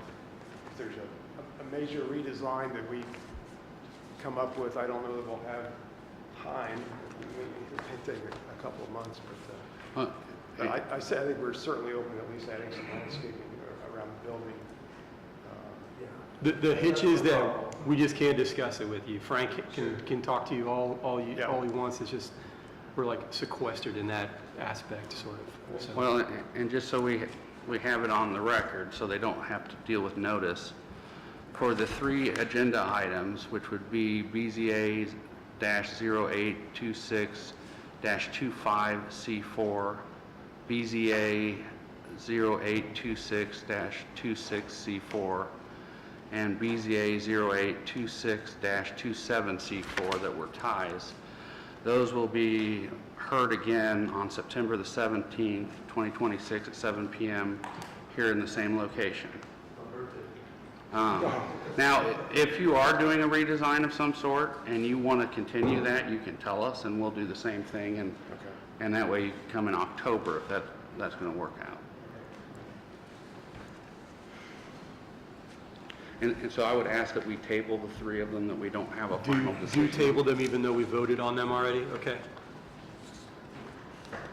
Yeah, since we don't have final action, they haven't Okay. officially been dealt with. Yes, please. Can I do all at the same time? Yeah. Mr. Chairman, Harrison Masani here, moving to table the following 3 dockets to the meeting mentioned by Mr. Culp for the time being. Docket number BZA-0826-25-C4. Docket number BZA-0826-26-C4. And docket number BZA-0826-27-C4. Thank you, Mr. Masani. Do I have a second?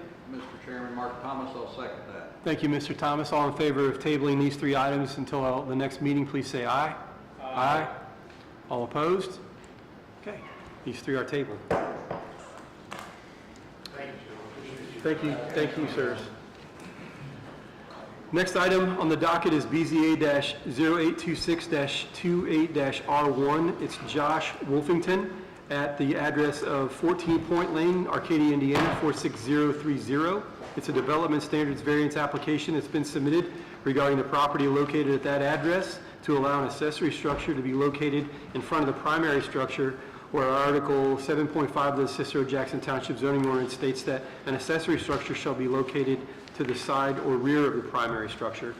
There are three other items that we will be discussing at the same time, and I'm going to go ahead and read those in to the minutes, and we will, I'll read them in and we'll discuss them, and we will vote on them separately. The next one is docket number BZA-0826-30-R1.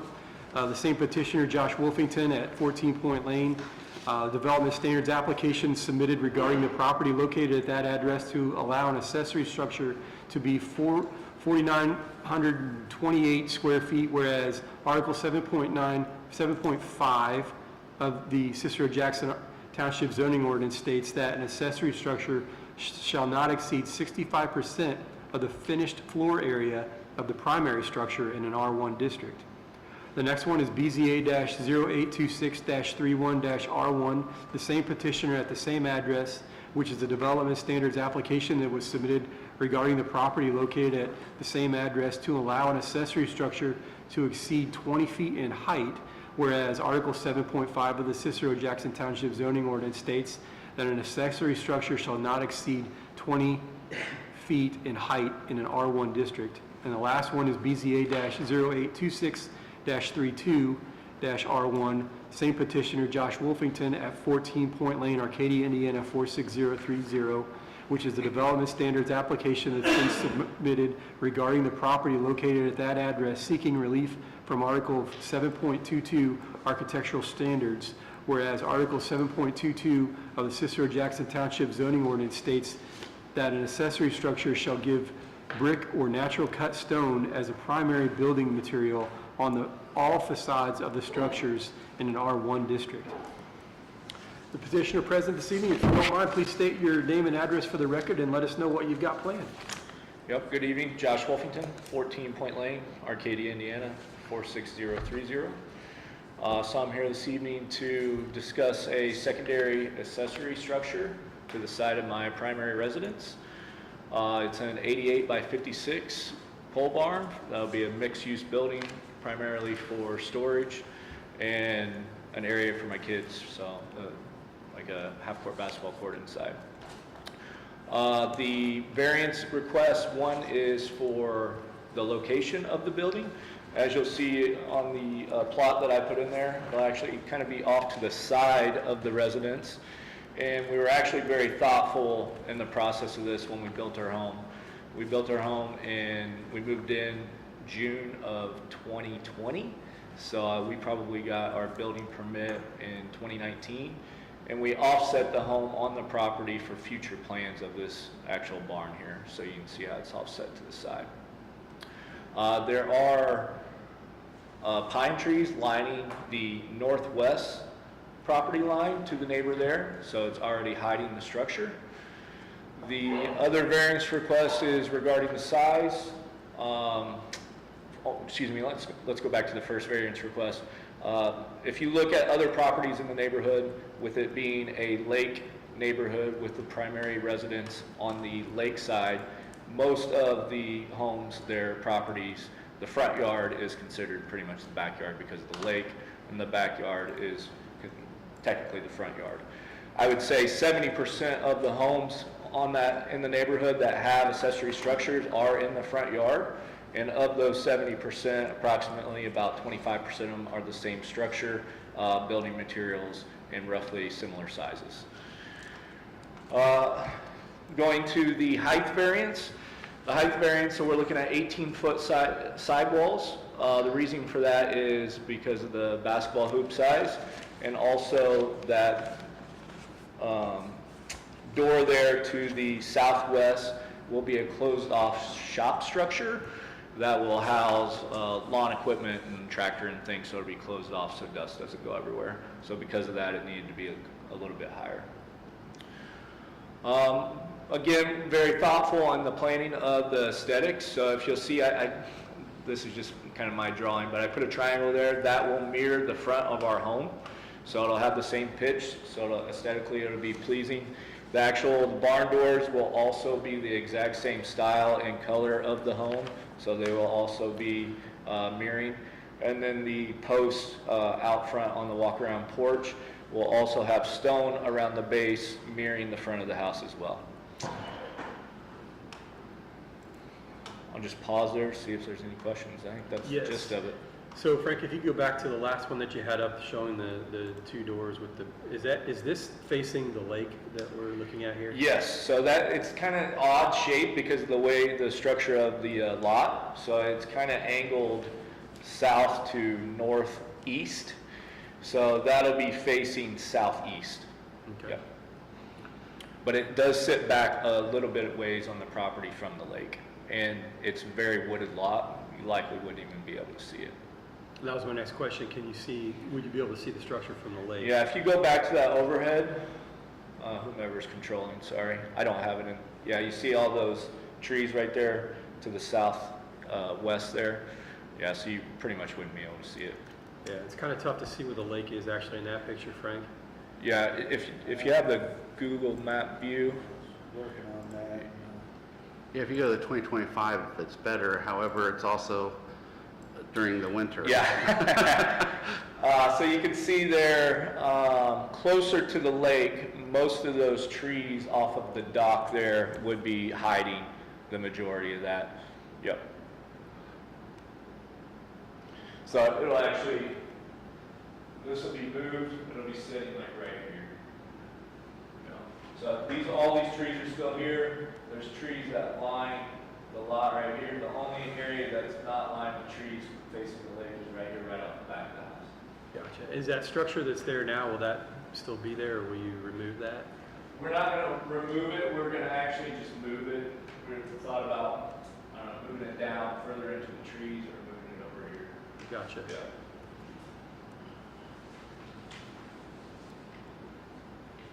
Thank you, sir. Yeah, and then the driveway would then just continue into it right here, so it'll be a slight addition to the driveway moving into it.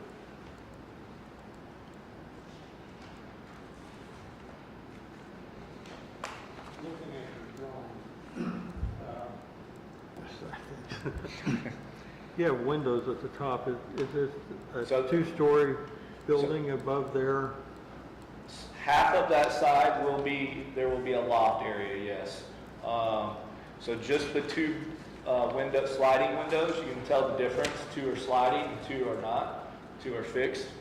So on this side, so above this, there'll be a closed off shop.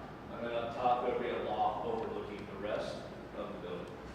Mike, The reason for the closed off shop is for the tractor and the tractor and mower and everything to be closed off, so it doesn't get everywhere. it says the measurements will be 18 by 24 for the loft area. That's correct. How tall is it end up being? So the sidewalls are 18 foot, so based on the pitch, you're probably looking at the very top, you're probably looking at like 22 estimately. I'm just estimating there. I don't know exactly, to be honest. So you said the porch is going to be facing the lake?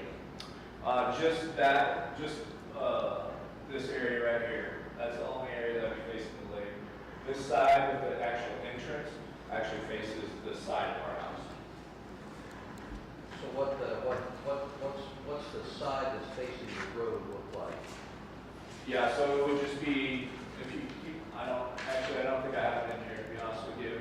There won't be any windows, it'll just be closed off wall. So it'll look exactly like this, no porch, no windows, no doors.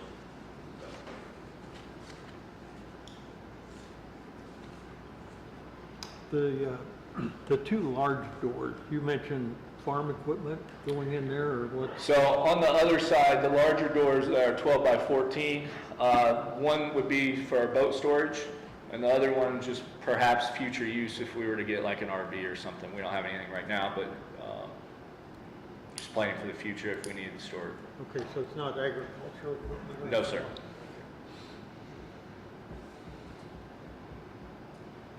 Your loft area, will that be any kind, like a living quarters or? Nope. We won't have any bathrooms or living quarters out there. It'll probably just be like a hangout spot for the kids. Up top, we'll just put like some couches and stuff So no up there. water? No, sir. Uh, Based on the size of our septic and stuff, we'd have to expand, so we decided not to move forward with that. Obviously electricity, you'll have that. Mhm. Heating? So we're doing a radiant flooring, so where you're running the heated water lines through the concrete, and that's how we plan to heat it. There won't be any cooling. I'll just have some ceiling fans for it in the summer.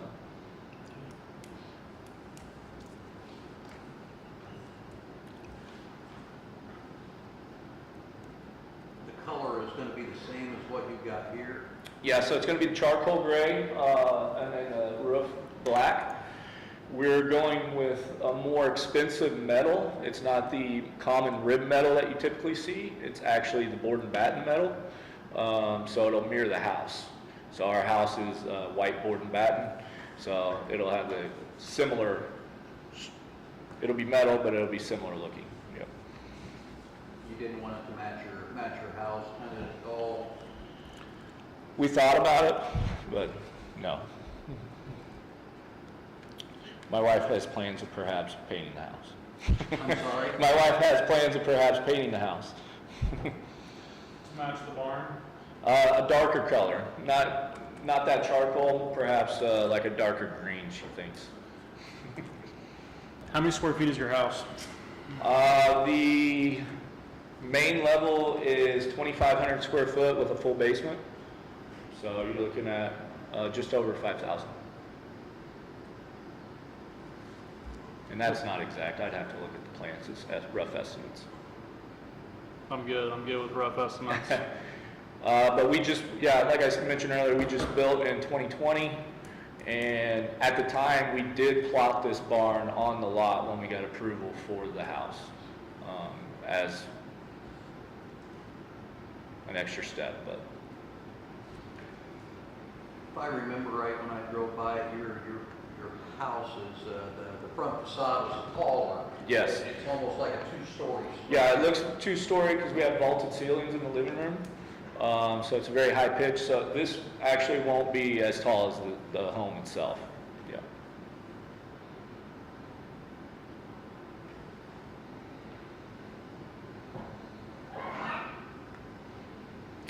Yeah, there's you guys have a precedent of approving one of these, I believe, last year at 25 Point Lane. Almost identical look and style and almost identical size. It was an 80 by 50.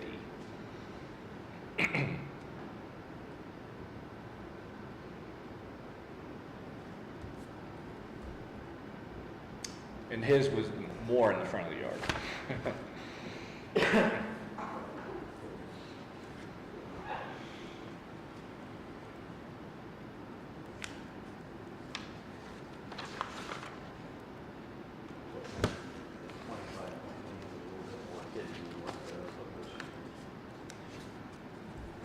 It's actually closer to the road. And I'm not certain if it's exactly 25, it's right next. Yeah.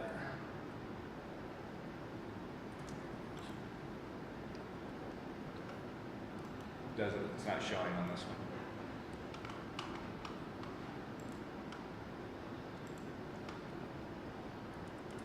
Yeah, not a very good picture. Yeah, that's very, very dark.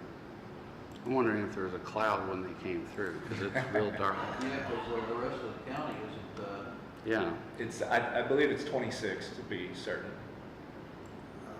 No, it's not that one either. 24. Isn't it this one right here? Yeah, there you go, Right 24, here, sorry. 24. Yeah. So it's even further in the front of the house.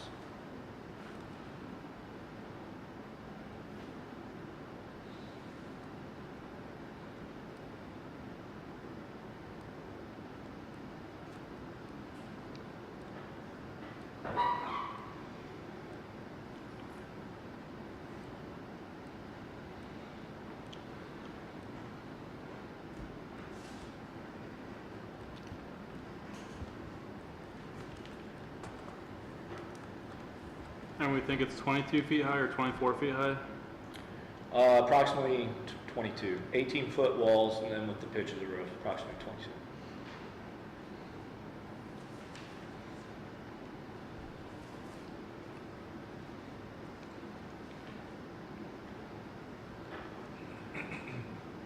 I pulled up the street view, and you can see that other one very clearly from the road. What's the address of the other one? It's, I don't know, on the wrong side of the road, I guess. Yeah, I mean, you would certainly be able to see mine from the road as well. Yeah, I'm just saying mine's tucked back a little bit more to the side of the home rather than the front yard. Did you ask for the address? Yeah, It is, 24 Point Lane, yeah. 24? that'd be Arcadia. Mm-hmm.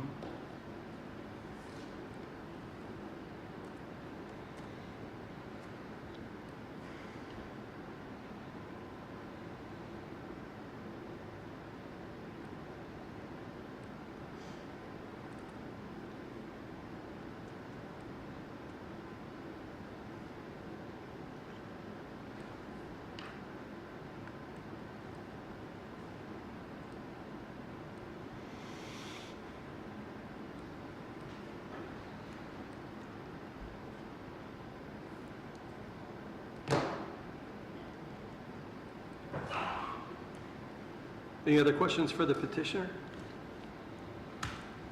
If not, I can entertain a motion to open this portion of the meeting to the public.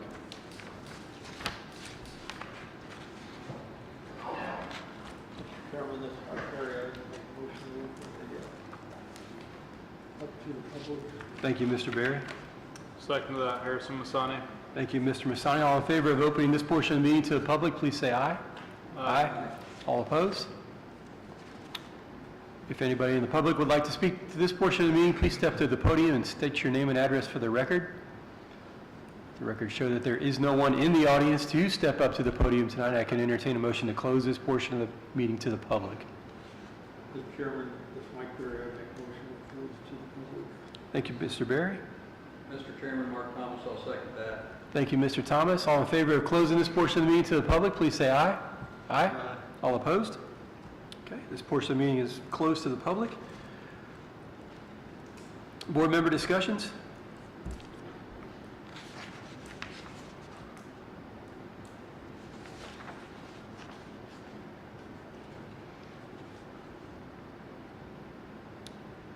I don't think I have any questions for the petitioner. So if there was a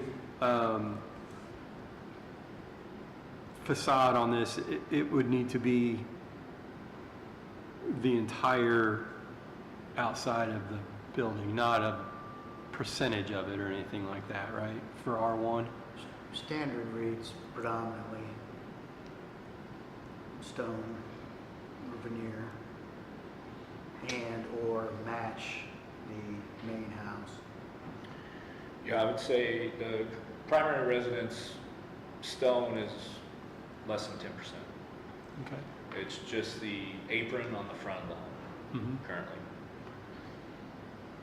On the diagram that we've got shown here, the drawing, can you show us how much, if you transpose that onto the barn that you're showing here, can you tell us how high that would go or what portion of that? To match the home? Right. Yes, sir. Yeah, so the apron's probably, it goes just below the window. The bottom window, So, yeah. I don't know, approximately 4 foot or so. Uh-huh. Yeah. Okay. And the end of that building is gonna have no windows, so it's just gonna look, do you have an aversion to putting in a window? You know, it's just that one end of the building that's really gonna be. Yeah, I'm not opposed to that at all, no. Considered a facade. Yeah.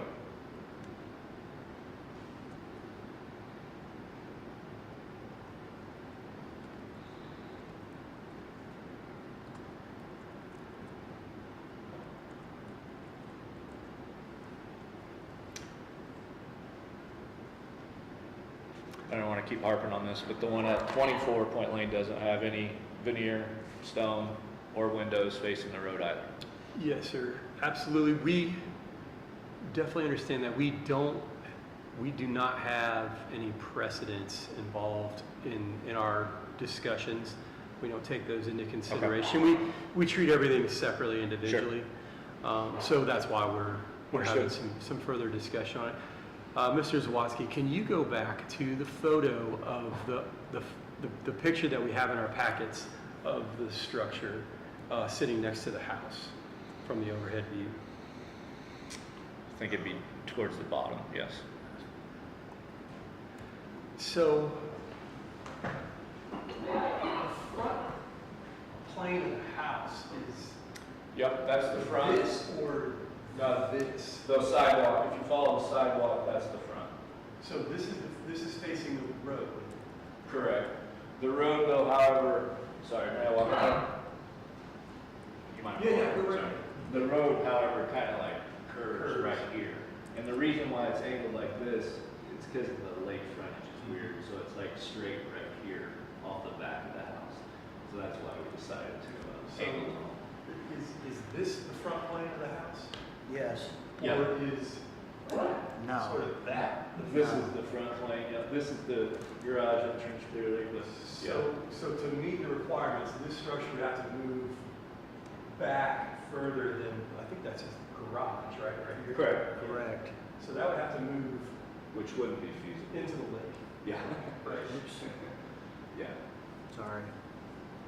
Yeah, this also has a big sloping grade that starts about right here, that goes down to the lake. This, so you can't really tell, but this is a tiered wall, so it's flat off the back of the house, and then it's Is this a the dramatic older drop. structure that you've got? Is that? Yeah, it's right under those trees, so it's back in the Is it tree. on the slope of that, or? is No, it- it's probably like right here. So our property line's called this way. I always tell people it's like a piece of pizza, Yeah, and the crust is like the lake down here. but this, where this structure is now is not on the slope part, it's like. No, the sir, edge of it? no.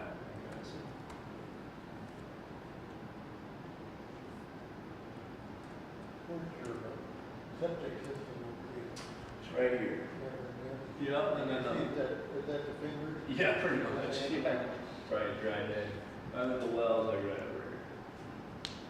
Approximately.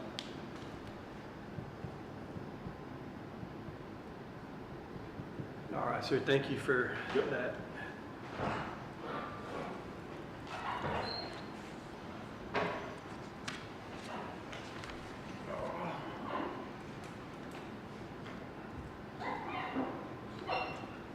Any other board member discussions or any kind of stipulations we need to consider on any of these 4 items on the docket? I heard Mr. Thomas ask of a window, and something to that effect. Yeah, a window, or you gonna do anything kind of at the end of that barn? You will be able to see it to a point. Yeah, so there'll eventually be some additional trees that we plant out in the front yard.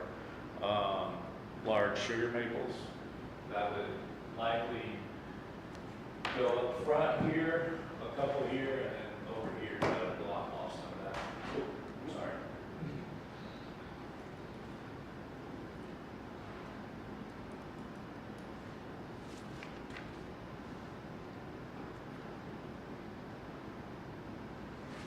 Yeah, I don't. Just something to make it a little less soft. That's gonna be there's nothing on the end of that building, and you can't kind of see it from the street. I agree that, but yeah, it's each individual thing that comes in front of us. So. Yep. And that is the area. I'm sorry. That is the area where you go back there.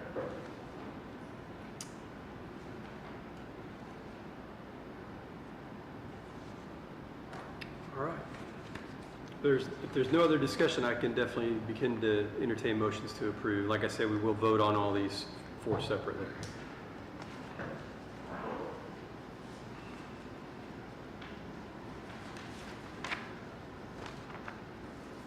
So I think I'm set on the first one. On the second one, is there any reason it couldn't meet the 65%? I know you have future use for storage and a basketball court, but then you talked about adding an RV in here and stuff. Is there any reason you couldn't meet the 65% of the finished floor area?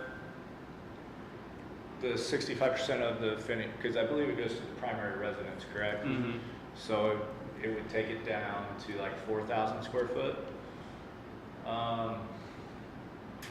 For our plans, so to fit the actual half court in there, it needs to be that size. Because of the loft area, the 70-foot comes off that 18-foot of the loft. That's the reasoning for the exact 88-foot size. So you're doing, lengthwise. is the hoop at the broad side of the barn? It will be on this side. Okay. Oh, really? Yeah. So that's where the RV would park too. in Well, the the future. RV stuff and the boat will come in on this side right here. So this is where the entrance is with that wraparound porch, and then the two large 12 by 14s are on this side. Yeah, so as of right now, we just have the boat that would go in there, not the RV. That's just hypothetical thinking. We just didn't want to build something down the road, have to restructure it. So what I was getting at is, if I understand, you didn't extend the barn to add extra space for the RV. You're parking the RV on what would be the basketball court when it's not in use. About half of it, yes. Yeah. About half of it, so with it being 56, so let's just talk about the boat, because that's a matter of fact. The boat is with trailer, probably 25 feet. So once you get it in, then I have another 31 feet of basketball court while the boat's already in storage.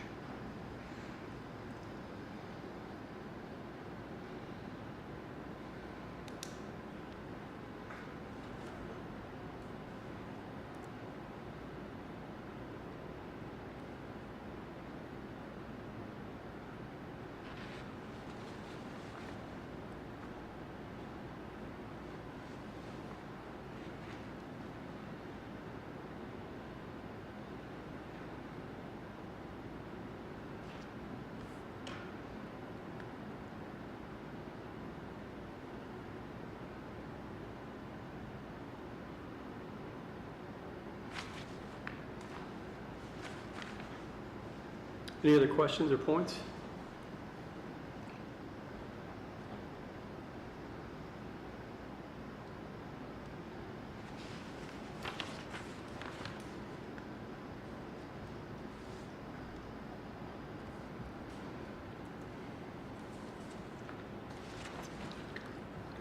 All right, I can entertain motions to approve.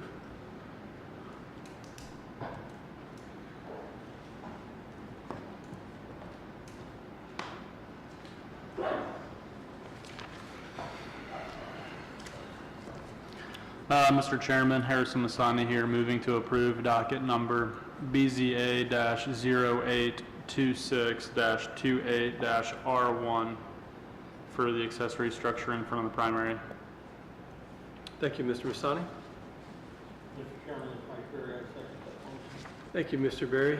We will have a roll call vote. I'm Scott Bukowski. I approve. Mike Berry. I approve. Mark Thomas. I approve. Harrison Masani. I approve. All righty. Number 30. Mr. Chairman, Harrison Masani, moving to approve docket number BZA-0826-30-R1 for the structure to exceed the 65% of the finished floor area of the primary. Thank you, Mr. Masani. Mr. Chairman, it's Mike Berry, I second that. Thank you, Mr. Berry. We'll have a roll call vote. Harrison Masani. No. I'm Scott Bukowski. I vote no. Mike Berry. I vote no. And Mark Thomas. I vote no. Okay. Next one is 31. Harrison Masani, moving to approve docket number BZA-0826-31-R1 for the height to exceed 20 feet. Thank you, Mr. Masani. Mr. Chairman, it's Mike Berry, I second that. Thank you, Mr. Berry. We'll have a roll call vote. Mike Berry. I vote no. Mark Thomas. I vote no. Harrison Masani. No. I'm Scott Bukowski. I vote yes.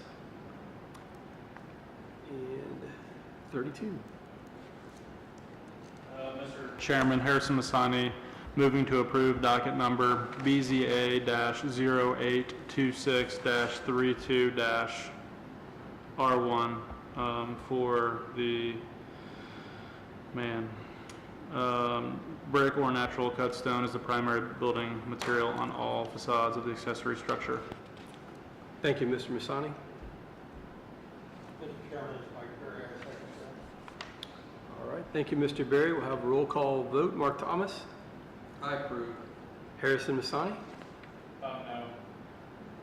I'm Scott Bukowski. I approve. Mike Berry. I vote no. Okay.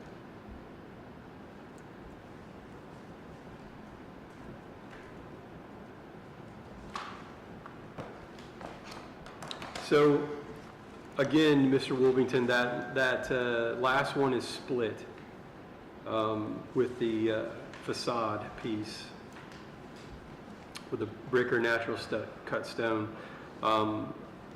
We will need to have a deciding vote there, so we will need, we'll need to table until next month, yes, So the sir. one that was denied was regarding The overall size being the primary the residence. 65%, so it's gotta conform to the 65% of the size of your house.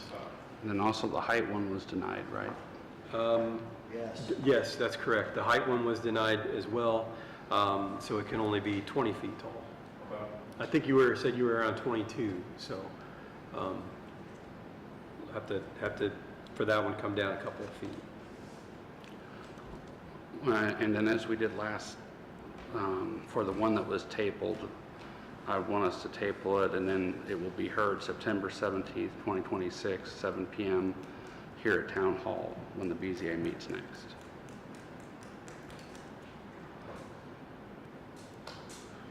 If I could, maybe if you guys wouldn't mind sharing some of your reasoning behind the denials for the size as well as the height, please? Yes, sir. From my standing, knowing other structures in the neighborhood have been approved with similar size, it's hard for me to understand why this one would be singled out. Absolutely. I'll start off. My thoughts were that if you brought it down to what is 65, I think I don't feel like you're very far off of that with what your thought process is. The basketball court piece comes into play in my head there, and that would, I believe, in my head, would require you to move the RV out to play basketball in there. That's what I was The thinking. RV's hypothetical, right? Okay. Yeah, the only thing going in there currently would be a boat. A boat. and antique vehicle. Mhm. Yeah, That's why I tried to express the size of the boat, and then having the size of the boat with the trailer approximately 25 feet, the width being 56 feet, so you're looking at 31 feet of open space in the winter for the kids. yeah. I definitely understand what you're saying. Sure. And also taking into some consideration the rest of the neighborhood and, the size of the building compared to what else is going on out there came into play for me. So making it smaller seems like we're still able to adhere to what our standards are. At the same time, try to be able to allow you what you want to do in there, get done at the same time. My thought was it could be condensed. Yeah, and then on the height challenges, Height, I can't talk to you. because Yeah, he was the one yes vote on the height, that's why. because on the height, it would actually still come in lower than the actual primary residence. I think that was the main factor for me for voting Sure, yes, but like I say, I can't tell you about no because I didn't.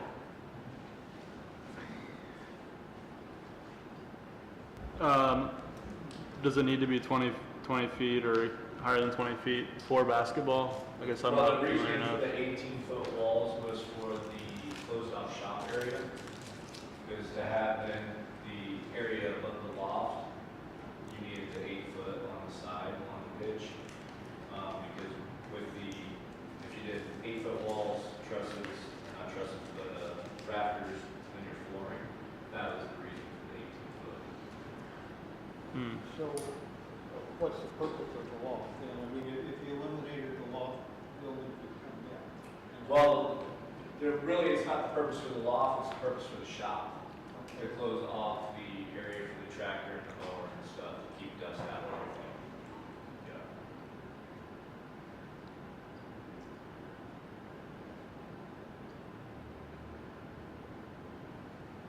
Yeah, I think it would be different for me if it was like, I guess, ag equipment going in there.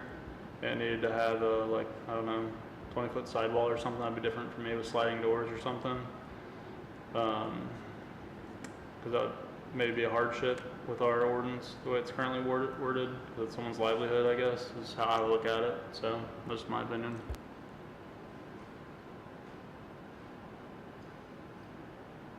Yeah, I believe it's just normally that's a 16-foot door for a motorhome, et cetera, isn't it? Instead of simply, yeah. You were saying if 20 feet is ours and you can, you were asking for 22, it's. Within reason. Say again? Within reason. Yeah. So these are not opinionated necessarily, so if we have to demonstrate like physical hardship as to why it can't be done. And so we're not, I mean, we don't sit up here and just, we're not telling you no, you know what I mean? It's Yeah, no, not- of course. Yeah, I'm just trying. Yeah. This is my first time going through this, so. You did it 2 times now. Just asking Frank to go before the long agenda item next time. Yeah. So, Mr. Wolfington, what will happen next is we will not be reconsidering the size piece of it. That's kind of voted on and done.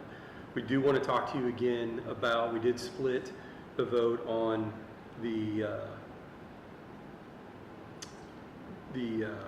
Brick or natural cut? the brick and the So that's facade. tabled, correct? Correct. Yeah, that's going to be tabled. So what we need you to do is, again, like Mr. Masani said, prove to us that it's why it's necessary for you to not put that on as you're required to do. And again, try to stay away from the precedence thing because we don't consider that. So it doesn't come into play. That's what you're going to be your biggest point when you come back to us is to talk to us about that. Well, Mr. Culp, I have a question to kind of follow up on what Mr. Bertowski is asking. Since the size and height have been voted down, you can't bring that back for a year, is that correct? Yeah. So what would be the purpose Unless it's then of revised, I'm talking sorry. about the facade? Well, If he the could, building isn't going to exist. but he could build it if it conforms. And so if he cuts down the square foot and cuts down the height, Okay. and then he could come in and do that. So he can change those back to, Yes. Yes, because current standards. because the location was approved, Yeah, but those other two weren't. And so what I would suggest is regardless that we table this and say it's going to be on the agenda next month, if you decide you want to build it smaller, then you can come in front of us and ask for that. If you decide you don't want to do it that way, you can just call us and say, I withdraw that petition. well, I think what I'll do is I'll get the definitive square foot of the home and find out exactly what is allowed. Is there a possibility, Mr. Zawadzki, that could be null and void if the actual square footage is determined to be 65% or whatever? Are you saying that if he makes the barn meet the 65% If standard? he or- determines that the house is bigger than he thinks Yeah. it is or was determined to be? Oh, I got that information off Yeah. tax record or something, so. Oh, it okay. was- I mean, I deem it reliable, but yeah, I mean, if we're wrong, sure, we could change it. Add a quick addition to the house. but another question that I would have is, if you wanted to build it small, but it still did not meet current standards, you could not bring that back. Correct, because it can't be substantially similar. So Right. he would have to do something radically different. Right, And that, to me, is substantially the same. yes, He's just trying to scale it back. right. So I'm sorry, can you clarify that for me? Yeah, we have a rule that you can't come back in with the same or something substantially similar for 12 months. And so if you were to say, okay, you won't let me do 22, can I do 21? that would be substantially similar, and so that wouldn't be allowed. So, I mean, the options for me would then be to try and lower the wall height to 16 foot and find out if that would still accommodate the shop area. And then you're probably looking at underneath, depending on the slope of the roof, underneath the 20s, then would I need to return? Well, if you meet the standards, you would not have to return. Yeah. Got it. And then as far as then the size, I can then take a look at the total square foot of the home and then perhaps 3% there. Okay. Yeah, so let's say that you decide that you can meet those two, the height and the total square foot, then the only thing that's pending is your request to have a different facade, basically. Got it, okay. All right, and then say I don't come back with substantial changes, how long are the previous ones that were approved valid? 2 years. 2 years, got it. Can I give you a piece of my input Please. from my opinion? Yeah. The way that the ordinance relating to facade reads, it states that an accessory structure shall have brick or natural cut stone as the primary building material on all facades, an accessory structure. When I look at your house on Google, your house has a stone wainscot and it's got column accents. If I were to look at something like this, I would look for something that resembled something similar. So I don't know that anyone's asking you to do like a whole stone facade or anything. There's a barn actually out here, the horse farm, who did something similar, and I think they got a variance for the horse stall side because their horses kick it, right? And we even got kickback from the neighbors over there after that variance, just so you know, and that was for horses' safety. And really you can't see through the fences. So, and that's a decent example if you drive by there, what they did. But also if you do come back for this variance, like highlight the board and batten siding you're doing, because that matches the house, it looks nice. When we see what you gave us, honestly, it just looks like the typical corrugated metal that you see on a pole barn, you know what I mean? So Yeah, pitch I just that. found a free software that Yeah. put that out. No, I get it, but like that gives us a different perspective, like that looks really good. And same with your neighbors, if your neighbors get this document, they have totally different opinion too, but if you have that and say, hey, it's gonna look board and batten, it's gonna look really nice, like that's a big deal. So, yeah, I'm just giving you my opinion, I think, yeah.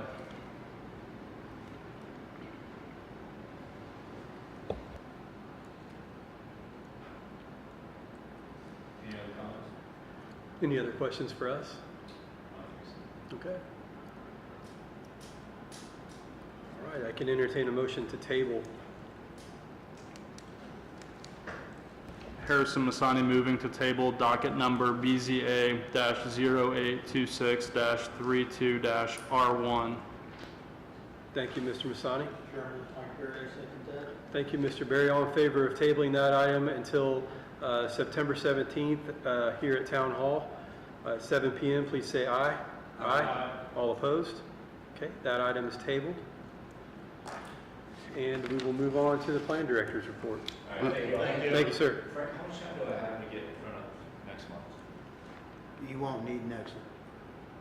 Well, you're already on the docket. Yeah, but just for the facade, if I change the size or anything. Oh, 2 weeks or so. Okay, great. Thank you, guys. Thank you, sir. If he meets, he doesn't even come. Yeah, right, if I fall within them. Yeah. Right, Yeah, correct. yeah, understood. Okay, great, thank you. Thank you. Okay, good evening, BZA. I have here at the end of this list the most recent version of the Plan Director's Report. This is for July of 2026. Revenue was $4,245 for the month. It brings us up to $57,568 for the year. At the same time last year, we were at $6,551 for the month. $29,927 for the year. That's a difference for the month of minus $2,306 and plus $27,641 for the year. We issued a total of 25 building permits for July of 26. 14 of those were for inside the corporate limits, no new homes there. We issued another 6 out in Jackson Township, no new homes out there either. And we issued 5 right-of-way or encroachment permits as well. Estimated cost of these projects permitted was $360,028. That is my report. Anybody have any questions for me? Thank you very much. Thank you, Mr. Zawatsky. Thank you, sir. The chairman's report tonight is this. Thank you, board members, for providing your interpretations of what we're dealing with. I feel like they're very honest and forthcoming. And that goes for Mr. Zell, who's not with us tonight, who we are thinking about and wish the best and hope to see him again on the 17th. And we'll move right on to the legal counsel's report. I have nothing more to add at this time. I do appreciate the board. Very seldom are you in a position where you can give feedback, because usually you have to, a decision is rendered. You know, I can't recall the last time we had a tie that carried over like this. And so I appreciate, so they at least have an idea what they should focus on coming in next month, you know, to maybe make their best possible pitch. So I think that was helpful. Thank you, sir. Board member comments?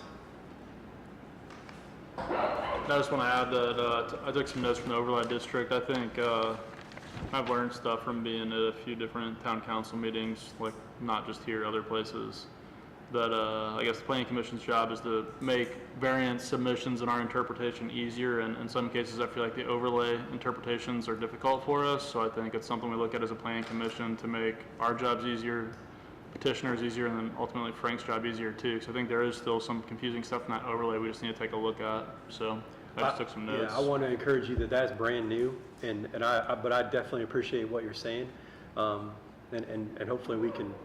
Thank you. We can move past that. That's going to be very helpful, sir. And congratulations again, by the way. You might have to pull it down. That's all I'm saying. Congratulations. Congratulations, and your new family member too. So, any other board member comments? Our next planned Board of Zoning Appeals meeting is going to be on September 17th, 2026, and with that, I can entertain a motion to adjourn. Thank you, Mr. Masani. Thank you, Mr. Berry. All in favor of adjournment, please say aye. Aye. All opposed?